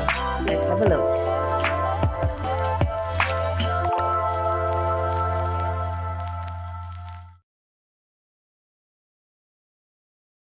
Sea level rise, storm surge, hurricane, and tornadoes. Sounds familiar, right? As we all know, we are now living in a world that is really concerned about the climate change issues. All these events surely will affect the coastal areas in terms of having severe erosion and flooding. So one of the ways to overcome this problem is by having breakwaters. In my study, I'm investigating the impact of the breakwater towards the soft bottom organisms. I chose Kuala Nurse is because it is now experiencing an economic boost through the tourism and urbanization process. And one of the prominent developments here is the extension of Sultan Mahmud Airport runway. And this major development then has brought to an existence of a few types of breakwaters along the Kuala Nurse coastal areas. The installment of the breakwaters, yes, cannot be denied, give many positive impacts towards protecting the coastal areas from erosion and reduce the risk of flooding. However, the breakwater also can cause a reduction of the water quality at the nearby areas. And this high sedimentation effect then can cause a loss to the mainly soft bottom organisms, as it involved the placing of the hard structures on the soft bottom seafloor, which is the habitat for the organisms. So from that, my research jumped in, as I'm very curious about what had and what actually will happen to the hidden creatures at the breakwater areas. One quick question is that, why do we have to care about these organisms? Well, these organisms are very important in creating a productive and stable marine environment, maintain the natural energy flow and nutrient balance in the ecosystem, links the food web among the marine organisms, and act as a bioindicator species to detect pollution in an environment. So in my study, I'm going to have 3 different aspects which are related to each other. For the biological aspect, the compositions of those organisms will be determined and supported by the ecological data of the habitats. Then both the organisms and the ecological data will be reinforced by the physical data of seabed mapping and current circulation pattern at the areas. In conclusion, by conducting this study, it is expected to produce a baseline data and references for related studies such as physical, biological, and geological oceanography, prepare data sets for future maintenance project of the breakwater, and hopefully it can be used as one of the prediction tools for future coastal development projects. Thank you.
All right, we have come to the end of presentation for this round. Please welcome Siti Najiha binti Salihin from University Tun Hussein on Malaysia UTHM with the presentation Microbial Pigments, a healthier alternative of new natural food colorant. Please welcome.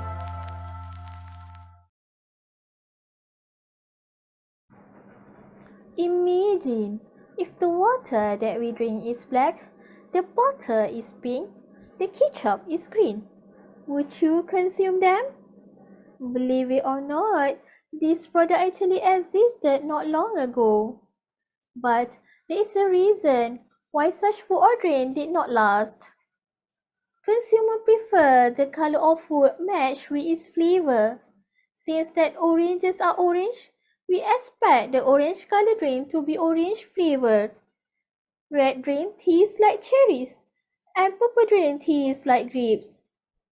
Therefore, it shows how important the color is in our food. Since that COVID-19 lurks in our life, consumers became aware on the need to search for the natural food colorants to protect the consumer health. This is true because of the world scientific and medical communities have recommended using nutraceuticals to improve health and immunity, which is crucial to the natural food colorant industry.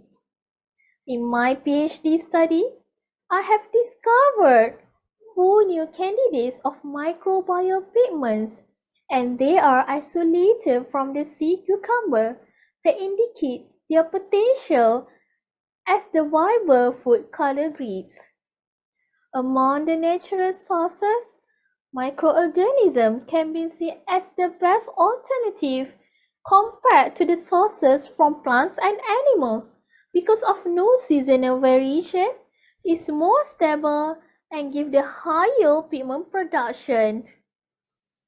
These 4 new possibility candidates of microbial pigments from sea cucumbers have showed the high stability towards physiochemical stress, produce the higher pigment, and also indicated the good antimicrobial activity. In fact, the discovery of this microbial pigment is seen as a new hope for the natural food colorant industry.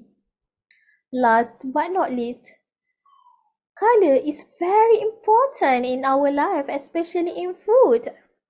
But have you ever seen that the color of food can reflect a good or bad impact to our health in terms of the compound used for the food colorants? Therefore, ladies and gentlemen, choose wisely.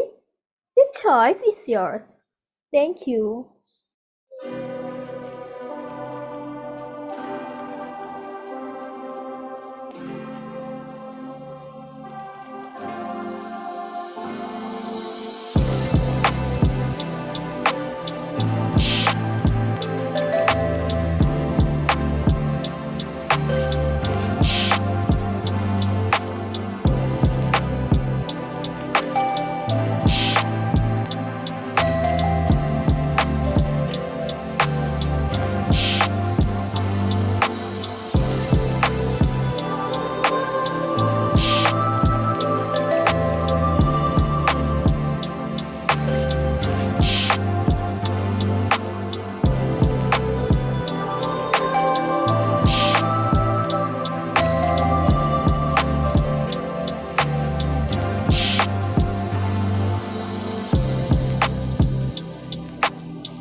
All right, thank you to all presenters for second round of this category. And now we would like to take a 10 minutes break for the judges to deliberate on the participants' presentations. And please remain in this breakout room and refrain from entering the judges' breakout room to avoid being kicked out from the event. We will continue with the third round later after 10 minutes. And to all judges, please kindly proceed to the judges' breakout room. Thank you.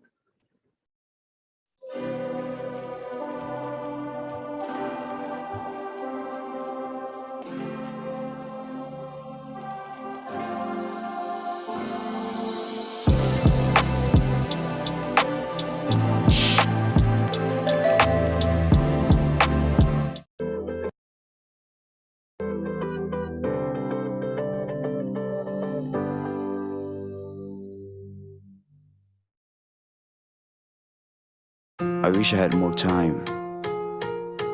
I wish it would come faster, better. Because every second I've wasted won't come back. Recording stopped.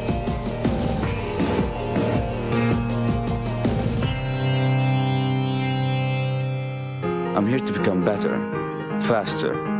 I'm here to become stronger, smarter. Waste your time, then you'll falter. If it isn't now, then it's never.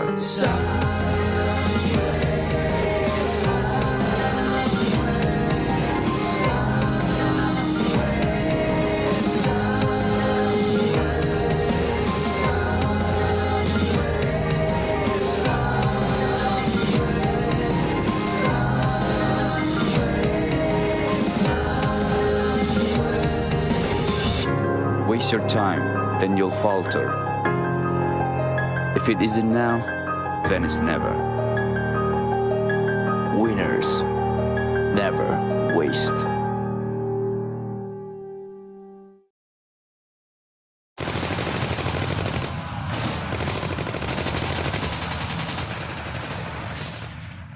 He's not running away out of fear. He's running away out of hope. That hope derived from the ones that he had lost. That hope confined inside for these people he had left behind. Hoping someday maybe he can change the world. Maybe he can make a difference. Maybe he can.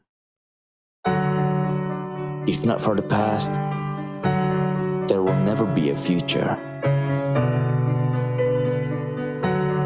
If not for those regrets, we will never learn from the failures. So keep on standing, no matter how life puts you down.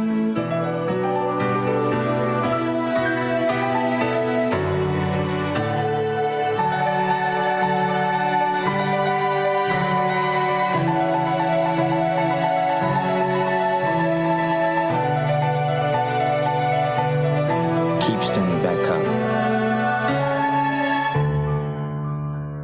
Because your past creates your future.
What is it that we come here to do? Here, where fear is afterthought. Recording where in every progress. day brings a new spark, a new chance of building a future. made by those willing to push boundaries, by those willing to work selflessly, because that is what we come here to do, to create a future, not just for ourselves, but for humanity.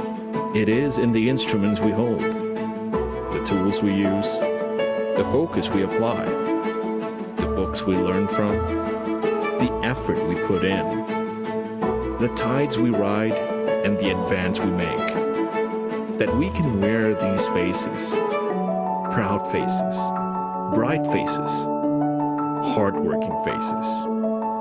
Our faces that radiate with happiness in the knowing that what we do here at University Malaya is learn, advance in our knowledge for the nation and for the development of humanity with integrity, with creativity, with open-mindedness.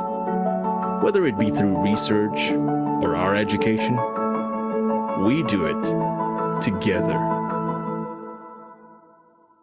And when we succeed, we ride the waves again, creating newer, bolder ideas as a team and with like-minded individuals. Remembering our first day here and why we set out on this journey. Remembering who we do this for, the future we're building, the lives we're saving. This is us, and these are the victories worth celebrating over. This is what we come here to do.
The roots of our business are more than 175 years old. When our flagship journal Nature was first published,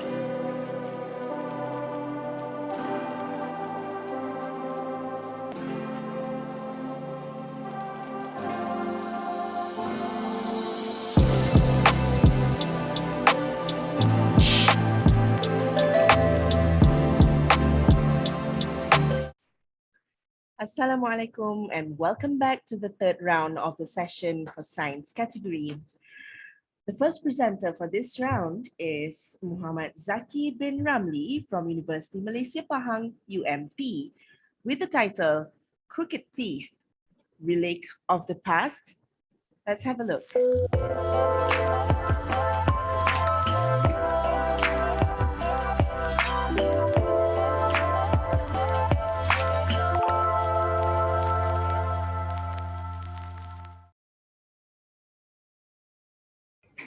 Have you heard the tale of the terrible toothworm?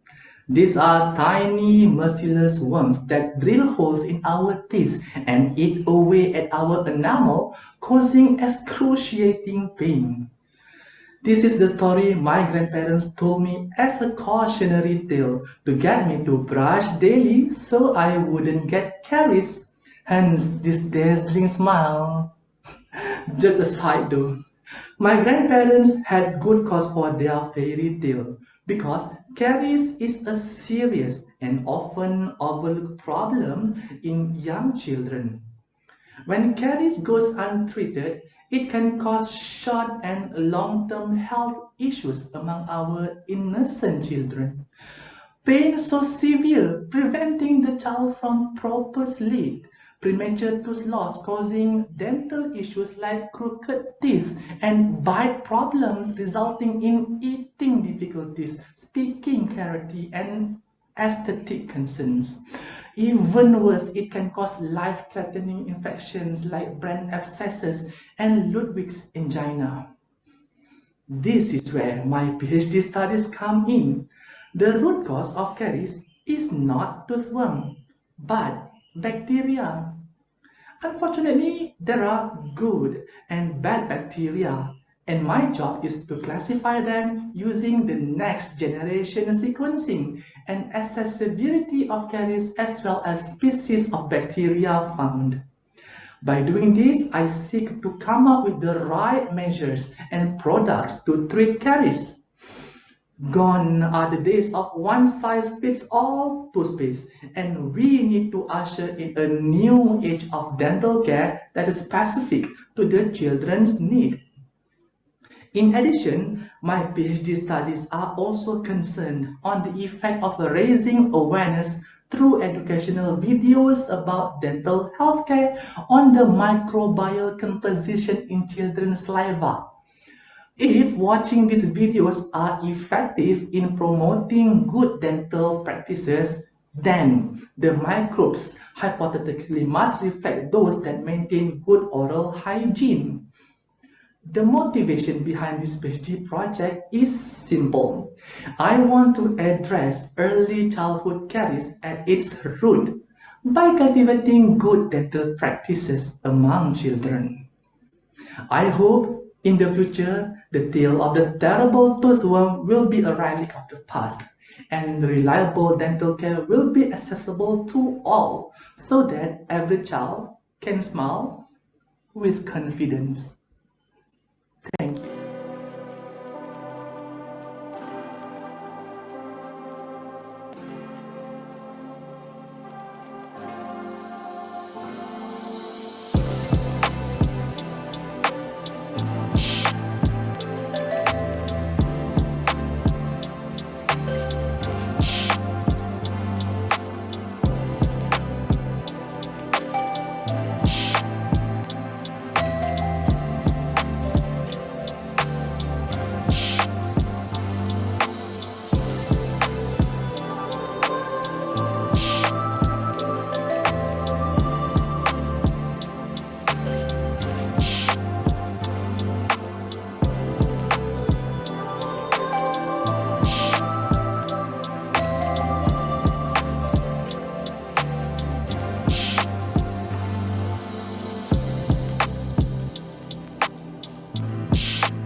All right, moving on to the second presenter for the third round. Please welcome Nur Fariza Nadira binti Jaafar from University Malaysia Perlis UNIMAP with the title Cervical Cancer, New Lifesaver. Please welcome.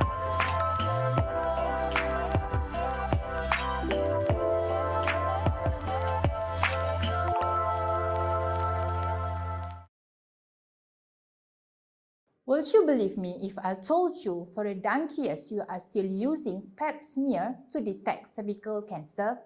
And most of the married women are still afraid to do cervical cancer screening.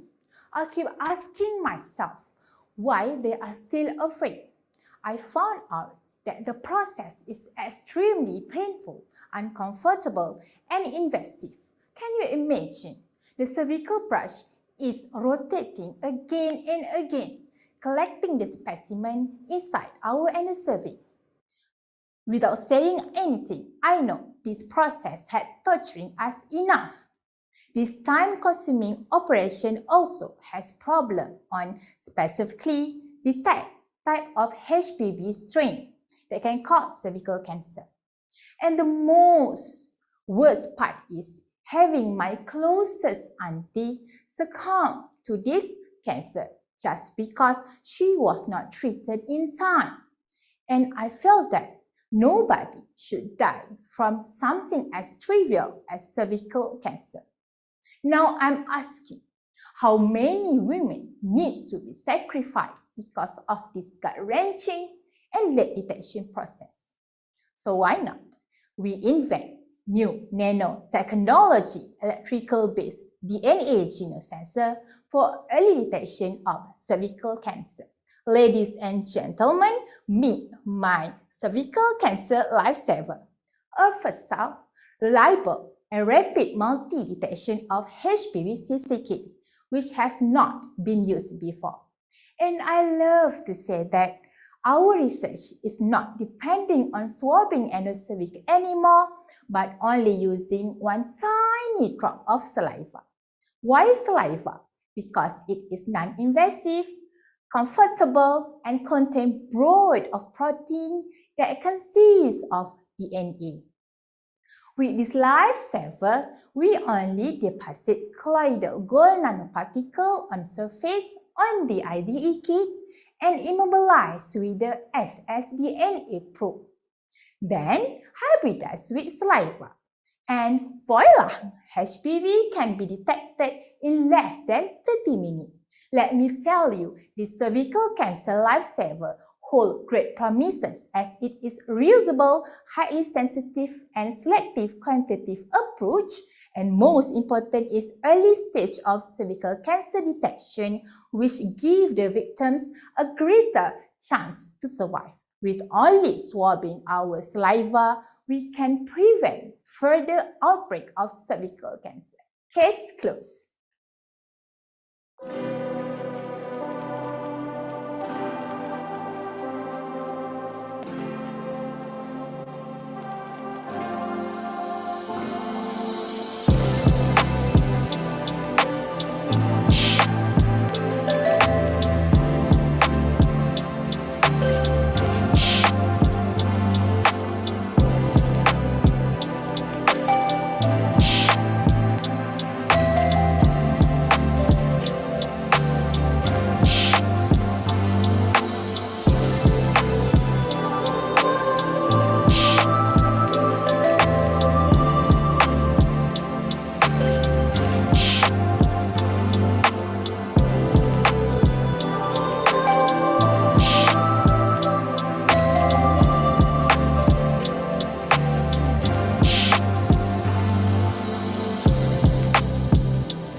All right, moving on to the third presenter, Muhammad Wafri bin Che Ismail from University Technology Mara, UITM, with the title Vitamin E, the Key for Healthy Baby of Asthmatic Mother.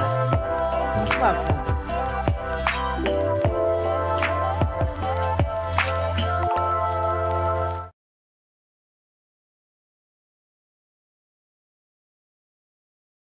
This is not a romance drama.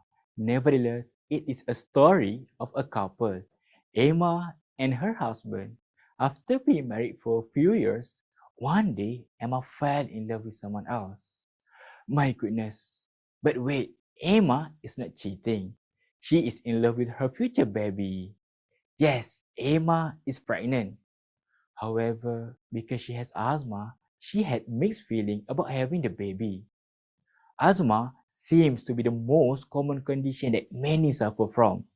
In fact, more than 300 million people are affected by asthma. As reported, up to 95% of asthmatic children are from asthmatic parents. Unfortunately, Emma's future baby might be one of them. To protect her baby, Emma needs to find a way to control the possibility of asthma attack. One potential solution is for her to take natural antioxidants such as vitamin E. And this is what my study is about, to keep asthmatic mothers healthy and to protect their future babies by providing vitamin E. What I did was simple. I divided female mice into two groups. One group received daily doses of vitamin E and the other group did not. Next, I developed asthma in both groups. Then I made the mice with male mice. Once the mice became pregnant, I collected the embryos, which are still in the early stage of development, and observed the condition of the embryos. What did I find out? To my dismay, without supplementation of vitamin E, the structure of the embryos was abnormal. Luckily, with supplementation of vitamin E, the structure was protected and the embryo became healthy. Not to mention that the asthmatic mice condition was also improved. My study did prove the potential benefits of vitamin E in asthma and embryo. Did you know that due to its health benefits, Malaysia exports up to 70 million ringgit of vitamin E to global pharmaceutical industry? Due to its health benefits and as one of the largest exporters of vitamin E, our future is bright. Not only could we improve the economy, but also our health, because vitamin E can produce a healthy baby from an asthmatic mother. Thank you.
All right, moving on to the fourth presenter for this round.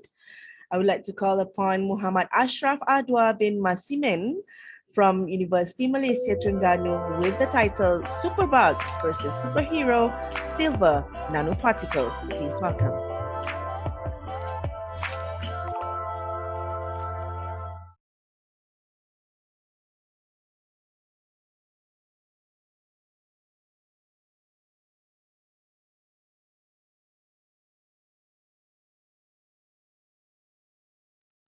Superbug? What's that? Sounds like a superhero, isn't it? But it's not. Superbug is actually a worldwide threat that has been haunting us since 1940s. And even in this COVID pandemic, this issue is still unresolved. So, what is superbug? Superbug or antibiotic resistance is a condition where antibiotics are no longer effective towards bacteria, and this will cause burden to the healthcare professional to treat the patients. So, what can we do to reduce the burden worldwide? I mean, there must be something we can do, right? Have you heard about silver nanoparticles? You know that silver metal that are very small in size, nanoscale, and the size itself are much smaller than the bacteria? Well, scientists are getting interested in silver nanoparticles due to many reasons, but most importantly, they have broad spectrum antibacterial properties, or easier word, they can kill different types of bacteria effectively. So, this is the superhero we're looking for to combat antibiotic resistance. There are many ways to produce silver nanoparticles, but biological method which uses biological organism to facilitate the process are gaining popularity since it is easy, non-toxic, and environmentally friendly. In my case, I use polychaete or marine worm extract. Why polychaete in the first place? Does this worm have any specialty? Well, polychaete can be found abundantly in Malaysia, and most importantly, their extract contain valuable compounds such as proteins, minerals, and vitamins to facilitate the silver nanoparticle production. In my case, I just simply add the polychaete extract with silver solution to produce silver nanoparticles. From the successful process and from our trial antibacterial data, we found out that silver nanoparticles are able to kill superbug effectively. And interestingly, we found out that silver nanoparticle can kill bacteria in multiple ways, which antibiotic fails to do so since antibiotic focuses on one method to kill the bacteria. Well, this is a great news since single agent can kill bacteria in different ways, and this can reduce antibiotic resistance. Imagine if we develop silver nanoparticles as antibacterial agent in the future. Imagine how many diseases can be treated easily. Although this is still the beginning, we hope that the finding from this study can be the stepping stone to combat antibiotic resistance, and we hope with the help of superhero silver nanoparticle, the world will be saved from superbugs. Thank you.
All right, coming on to the fifth presenter for this round.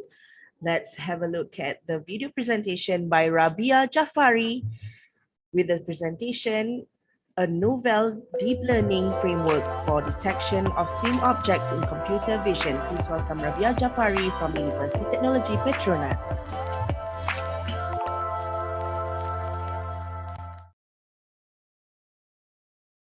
Hi everyone, I'm Rabia Jafri. I'm a doctoral student from University Technology Petronas. I'm working under the supervision of Dr. Manzoor Ahmed Hashmani, and today I'm going to tell you a little bit about my thesis topic that is titled as a novel deep learning framework for the detection of thin objects in computer vision.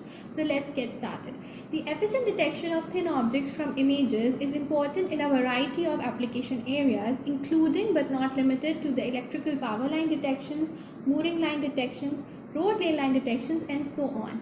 But hold on, the detection of thin image objects is not an easy task at all. Why so? Because these objects occupy a very small area in the image. They appear as slender and less compact in nature. Moreover, the background clutter present in the images further adds to the complexity of the detection task at hand. So what are the solutions? According to the research so far, there are two main types of methods to detect the thin image objects, and there are problems in both of them. The first ones are the traditional machine learning based methods, and the other ones are the recent deep learning based methods. The traditional machine learning based methods do not work well for detecting thin objects because they do not generalize well for noisy and complex image backgrounds, and they rely on handcrafted features to manually be programmed by the programmer. The problems with the deep learning based methods are that they usually use bounding boxes to detect thin objects. The thin objects only occupy a small portion of the coarse bounding boxes, which means that most of the bounding box area does not correspond to the actual thin object.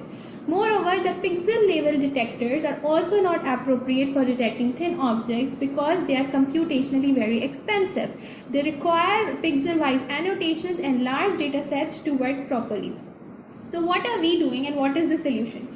We found out that basically to detect thin objects, you do not need the traditional machine learning methods or the bounding boxes or the pixel level. We can simply detect these objects using 2 or 3 representative key points. As a result, our solution is going to be more efficient, fast, and robust. The results that we have are already promising, and we have validated them into two application areas of thin image objects, such as road lane line detection and power line detection. That was all from my side. Thank you so much for listening to my content.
All right, moving on to the last presenter for this round.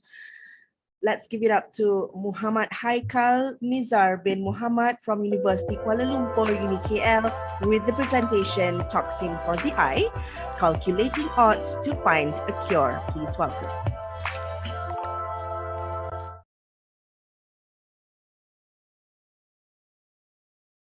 Assalamu alaikum and good day. Have you ever drove a rental car going through a tunnel? You can see the light coming at the end of the tunnel, but other than that, everything is pitch black. That is exactly how a patient with severe glaucoma see their surrounding until sometime later it will develop to total darkness. Imagine a world with glaucoma, nothing to see, not even your loved ones. Horrible, isn't it? As the world continues to develop, life expectancy and aging population also increases, ultimately pose a higher risk in developing glaucoma. In the current state, glaucoma affects nearly 80 million people worldwide. So what really is glaucoma? It is a condition where the nerve cells at the back of the eyes called the optic nerve, which is responsible to transmit visual information to the brain, are damaged. This damage will then prevent the brain to appreciate brightness, colors, and even contrast. Worse is, if left untreated or prevented, it will lead to irreversible blindness. For glaucoma, current treatment only focusing down in lowering the intraocular pressure, or IOP, where the fluid pressure inside the eyeball are elevated, causing retinal cell death and damaging the optic nerve. However, despite lowering down the IOP, glaucoma can still persist. So what is our strategy in order to overcome this issue? Our compound of interest Phyllanthrotoxin 343, PHDS343, extracted from Phyllanthus triangulum wasp, has been shown to be beneficial to counteract the toxic and excessive effects of glutamate on a particular receptor in the retinal cells, which leading to the optic nerve damage and subsequently glaucoma. So what did I do? Using lab rats, I induced these rats in order to mimic glaucoma, treated them with PHDS343 and assessed their visual function and also cell damages. What did I find? PHDS343 was able to prevent the death of the retinal eye cells, most importantly preserve their vision in recognizing different shapes and color objects compared to blind rats. This is indeed a mind-blowing and a very interesting finding. Glaucoma rats treated with PHDS343 have significantly better eyesight compared to those without any treatment. Just imagine what this could mean.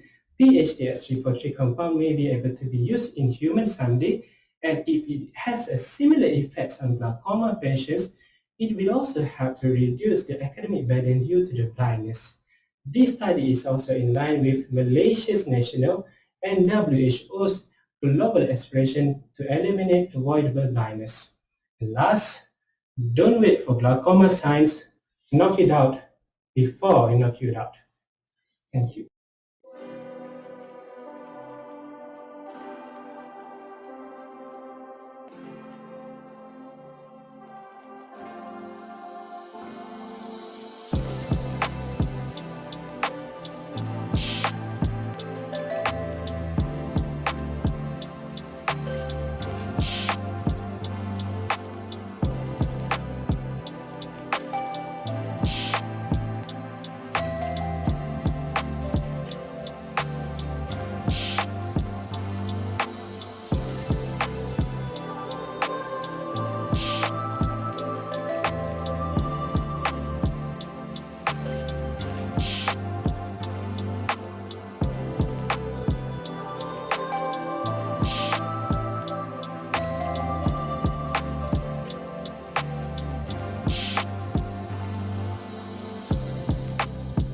Recording stopped.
All right, we will take a 20 minutes break for the judges to deliberate on all participants' presentations for each round, and the top 4 finalists will be decided within this time. Are you excited? So am I. Please remain in the breakout room and refrain from entering the judges' breakout room to avoid being kicked out from the event. To all judges, kindly proceed to the judges' breakout room. We'll see you in 20 minutes. Thank you.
right, ladies and gentlemen, we have come to the end of our session for this breakout room.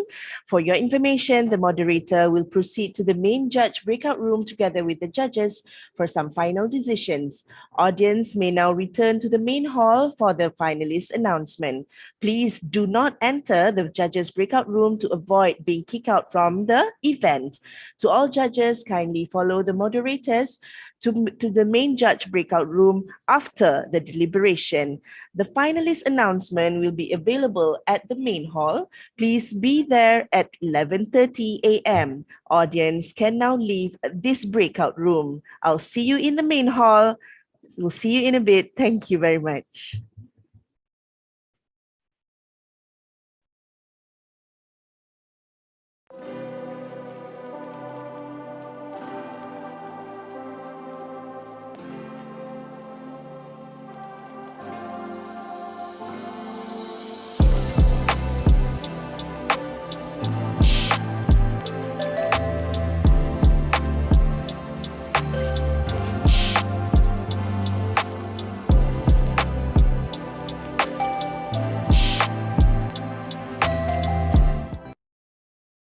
Only a third of the world's population were able to read. Today, the majority can. Nearly 2/3 of the world's population lived in extreme poverty. Now, most are poverty-free. And average life expectancy was just 38, where today that number is over 70. Yet despite this progress, inequalities still remain, and the world faces new and significant societal challenges, such as climate change, universal access to healthcare, and quality education. Progress will only be possible because of the vital role that scientists, researchers, academics, and educators play.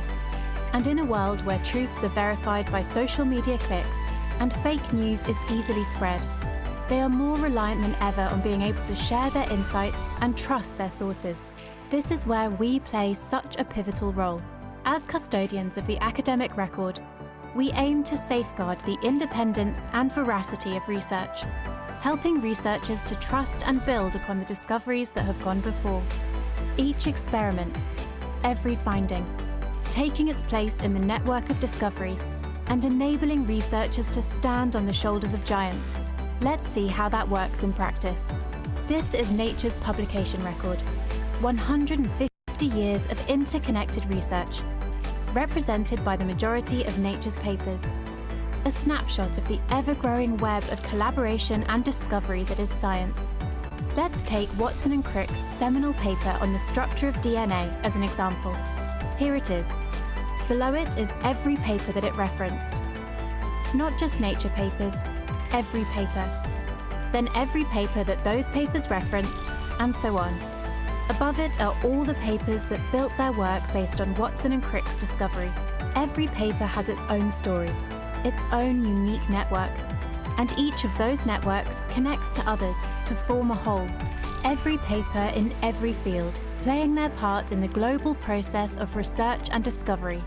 And with these discoveries come advances, not only in science, but in medicine and healthcare, in the arts and social sciences, and progress across all professional fields. At Springer Nature, we aim to ensure that fundamental knowledge can be found, verified, widely understood by those that need it, and then used. In the laboratory, in the field, in the classroom, in the hospital, and even in the driving school. We take our global responsibility to our communities, employees, and society extremely seriously, with trusted and respected brands, a footprint in more than 50 countries, and nearly 10,000 employees around the world, from editors and science writers to analysts, developers, and production specialists. We work in local offices, close to our communities, where our knowledge and experience can make a difference. One Springer Nature, working together and using our scale and influence for the greater good. Setting ourselves bold ambitions as a business to be more diverse, to do all we can to protect our planet, to bring together researchers, policymakers, and practitioners to accelerate progress towards the UN's Sustainable Development Goals, and continue to lead the way in opening up research, ensuring that the world makes as much progress in the next 150 years as it did in the last, improving and enriching our lives, and helping to protect our planet for future generations. Springer Nature, opening doors to discovery. The people who built Springer Nature have been opening doors to discovery since the beginnings of modern science. The research we publish has provided a trusted source of knowledge to make progress towards a better tomorrow. We build on this legacy with the United Nations Sustainable Development Goals, a blueprint to achieve a better and more sustainable future for all. We work to support researchers across the globe as they tackle urgent societal needs, connecting them with practitioners in policy and business who desperately need those insights to improve the world. We work to amplify the discoveries in our multidisciplinary books, journals, and cutting-edge science journalism, opening up and disseminating data and insights for those who need it most. We work to innovate by investing in new services and technologies, such as machine learning to identify SDG-relevant content, providing insights and tools to empower our customers and stakeholders to deliver. We take responsibility for the environmental and societal impacts of our own business operations, cutting our carbon footprint, working towards greater inclusion and diversity, and forging strong links with the communities we serve. With 2030 fast approaching, we work to deliver real progress in addressing the most urgent societal needs because we are a company of researchers, engineers, writers, communicators, and leaders committed to advancing discovery for the benefit of future generations.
Hi, I'm Karen Low, the founder of Malaysia Women Marathon. I am 51 this year. I have run 63 marathons. I have done the ultra marathons like 100 kilometers. In 2017, I was diagnosed with cancer. I'm Nantini, I'm 33 years old and I'm a cervical cancer survivor. I'm a mother for 2 boys, and I'm also a baker, an owner for Shani Baking. You know, when you're told that you have cancer, you don't really understand what it means. It's just a shock for you, because for me, I was very healthy, I was very active, I was very fit. And again, as I said, being fit does not mean you're healthy. The first time I had to go to see an oncologist was even worse, because the oncologist's office room was very far into the ward, and I had to walk quite a distance, and that journey was really, really lonely. Wouldn't want people to go through that. Yes. I was having a very bad bleeding, okay, and it was a non-stop bleeding, and hair losses, and also I was getting thinner and thinner. From 65 kg, I dropped until 45 kg. When I received the call from Miss Gayatri, I was on the way to a temple. We are going to the temple, nothing will going to happen, you will be safe. Then only I started to cry, and I was like, I'm going to die. As I remembered, when I was young, there is no medication for cancer. So what I thought is I will die.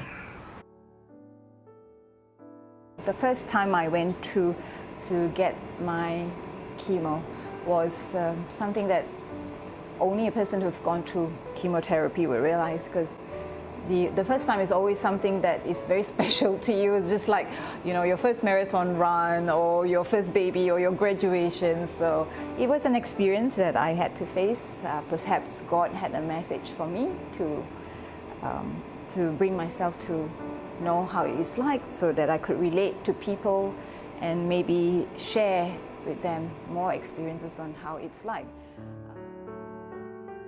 Professor Wu, she told me that I need to take about 25 to 27 fractions of radiation, 5 cycles of chemotherapy, and 4 times of brachytherapy.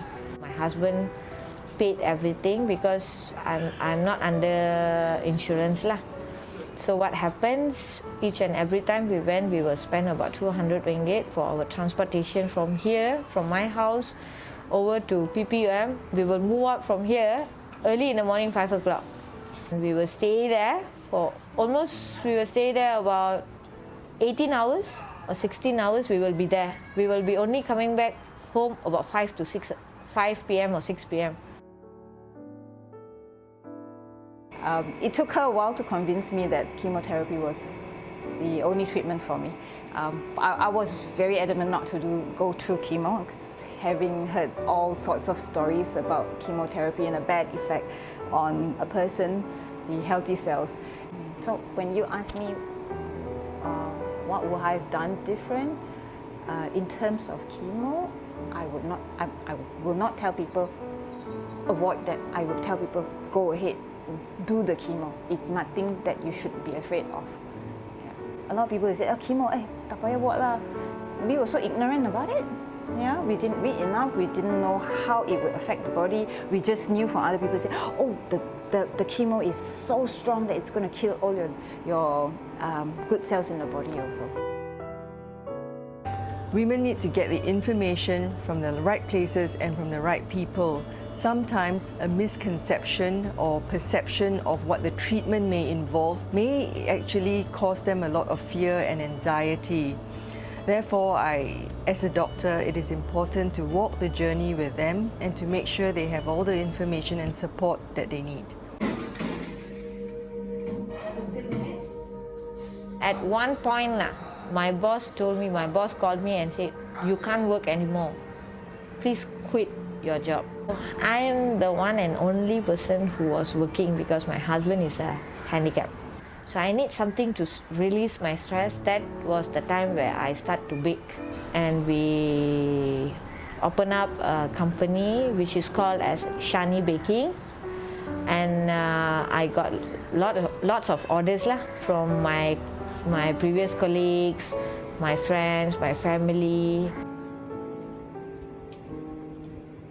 So I'm the type to find running a meditative mode. I'm like, when I run, then I'm thinking of solutions.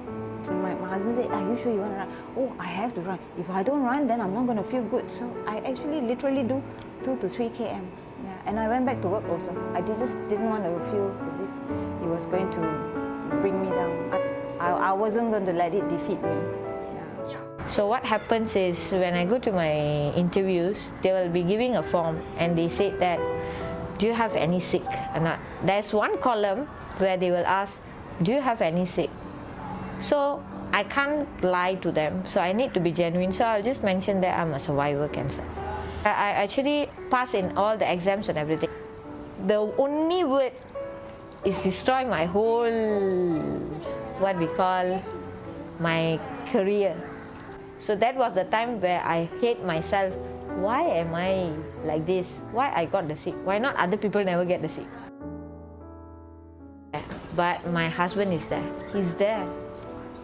I can't, I will never ever, I'll never ever say thank you. I cannot say any word lah. I can't describe anything about him. He's the person who was there for me. He's a handicap, but then he done more than a normal person. The people don't understand what cancer means and the different degrees of cancer. And the first time my children heard that I had cancer, they cried because they thought they were going to lose me. And the first thing that we need to be doing is to be brave, actually, to be brave for the people around you. It's not something that it's easy to do, but being brave shows that they know you are ready to fight the disease, and they know that we will be doing anything that will include them to help you. So it is very important that we get people to be by our side emotionally so that we can get this battle against the cancer done. When we say we, it's this people. I'm very grateful for friends. I'm very grateful for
Together, we can eliminate Michael. cancer. 我们承诺一起消除宫颈癌。 Undraga ng Garpapaybay Putrinoye Kakamuliu. Bersama kita hapuskan kanser pangkal rahim. Bersama kita hapuskan kanser pangkal rahim. Together, We can eliminate cervical cancer. Bersama kita hapuskan kanser pangkal rahim. 我们承诺一起消除宫颈癌。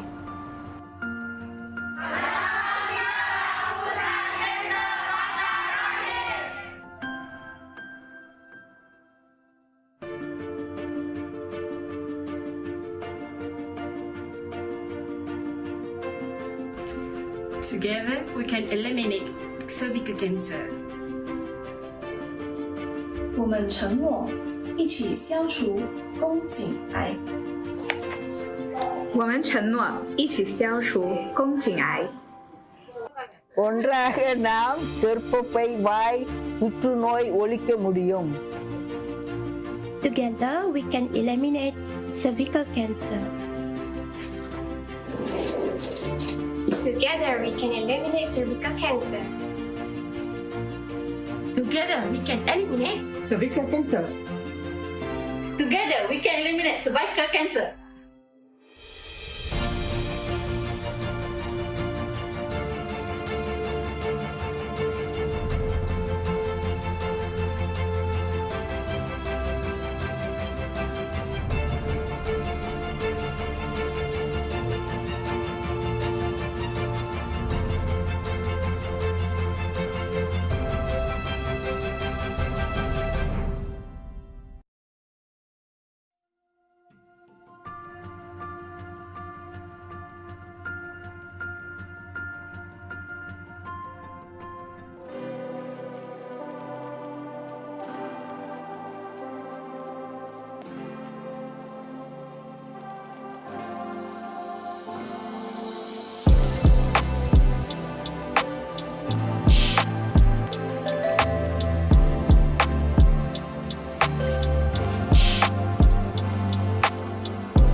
Ladies and gentlemen, thank you for your patience. We apologize for the delay because we had a technical problem just now.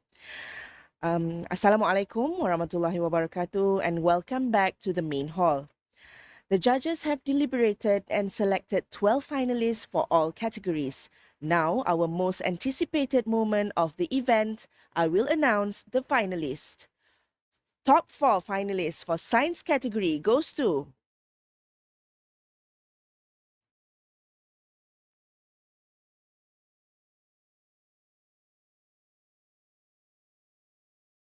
Okay, there will be a slide presentation for you to look at the names of the finalists for science category.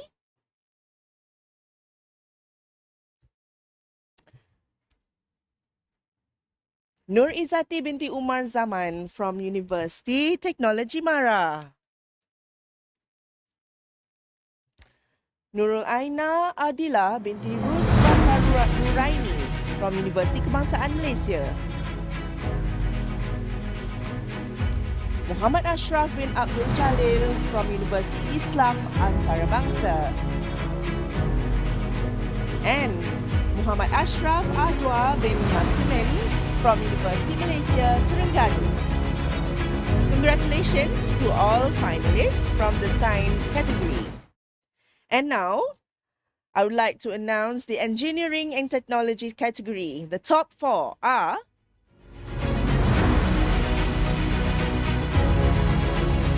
Uy Wan Em from University Malaysia, Perlis.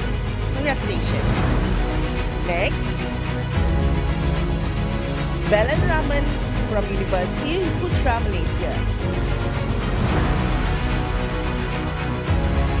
Dayang Siti Nur Zailin binti Abang Syamsuddin from Universiti Kebangsaan Malaysia. and Danny Hartanto Jarum from University Science Malaysia. Congratulations. Last but not least, let me announce the top 4 finalists for Social Science category. Hu Chi Yin from University Putra Malaysia. Yong Soo Mei from University Pendidikan Sultan Idris. Dewi Seribayu binti Nordin Selat from University Teknologi Mara. Last but not least, the top 4 is Rishaya Robini Murukesu from University Kebangsaan Malaysia. All right, congratulations to all finalists. And we will resume our event this afternoon at 2:15 p.m. for the final round of 2022 Virtual 3MT National Level Competition. We look forward to seeing you soon. Thank you.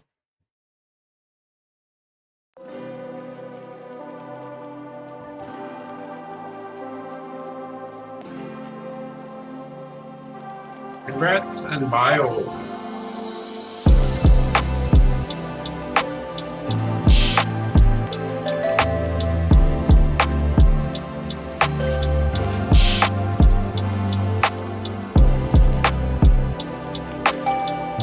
Recording stopped.